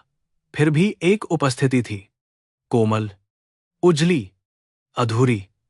उसने मन ही मन कहा कि तू मेरे भीतर खोया नहीं, मेरे काम में जीवित है। दिया जल में रखा तो वह हल्का सा घूमकर आगे बहा। मीरा की आंखों से आंसू निकले, पर इस बार उनमें केवल शोक नहीं था, उनमें विदाई का स्नेह भी था। दूसरा दिया उसने अपने लिए जलाया। यह करते समय उसके हाथ कांपे। कितने वर्षों से वह स्वयं को किसी न किसी संबंध की राख में खोजती रही थी। बेटी, बहू, पत्नी, मान, तलाकशुदा, परित्यक्ता। आज उसने पहली बार अपने नाम के लिए दीप रखा। मीरा, उसने भीतर कहा, तू बच गई थी। यह तेरी हार नहीं थी। दिया पानी पर तैरा और कुछ देर वहीं गोल गोल घूमता रहा, जैसे दिशा चुन रहा हो। फिर वह धीरे धीरे आगे बढ़ गया। मीरा ने महसूस किया कि उसके भीतर की कोई गांठ खुल रही है, पूरी नहीं, पर सचमुच। तीसरा दिया उसने हाथ में लिया और बहुत देर तक जलती लौ को देखती रही। अरुण पास नहीं आया। वह जानता था कि यह दीप यदि उसके लिए हुआ तो भी उसे मांगना नहीं चाहिए। मीरा ने पीछे मुड़कर उसे देखा। उनकी आंखें मिलीं। उनमें विवाह का अधिकार नहीं था, पर एक लंबी यात्रा की थकान और करुणा थी। उसने दिए को जल में रखते हुए कहा, यह उस प्रेम के लिए जो मर गया था और फिर मनुष्य बनना सीख गया। अरुण की आंखें भर आईं। उसने सिर झुका लिया, जैसे कोई प्रसाद दूर से स्वीकार करता है। दिए धारा में बहते रहे। कुछ तुरंत बुझ गए, कुछ लहरों से लड़ते हुए आगे चले, कुछ आपस में टकराकर दिशा बदल गए। मीरा उन्हें देखती रही और सोचती रही कि जीवन भी शायद ऐसा ही है। कोई दीप पूरी नदी नहीं रोशन करता, फिर भी अंधकार को चुनौती देता है। उसके पास अब भी दुख था, खोया बच्चा था, टूटी शादी थी, समाज की स्मृतियां थीं। पर उसके पास काम भी था, स्त्रियों की हंसी थी, अपनी कमाई की रोटी थी, और वह स्वाभिमान था जिसे नदी भी डुबो नहीं सकी। यही उसका पुनर्जन्म था। रात गहराने लगी तो स्त्रियां लौटने लगी। अरुण ने पूछा कि क्या वह आश्रम तक साथ चल सकता है। मीरा ने कुछ क्षण सोचा, फिर कहा कि रास्ता लंबा है, साथ चलो। यह वाक्य छोटा था, पर उसके भीतर वर्षों की दूरी, सीमा और स्वीकार का संतुलन था। वे दोनों घाट की सीढ़ियां चढ़ने लगे।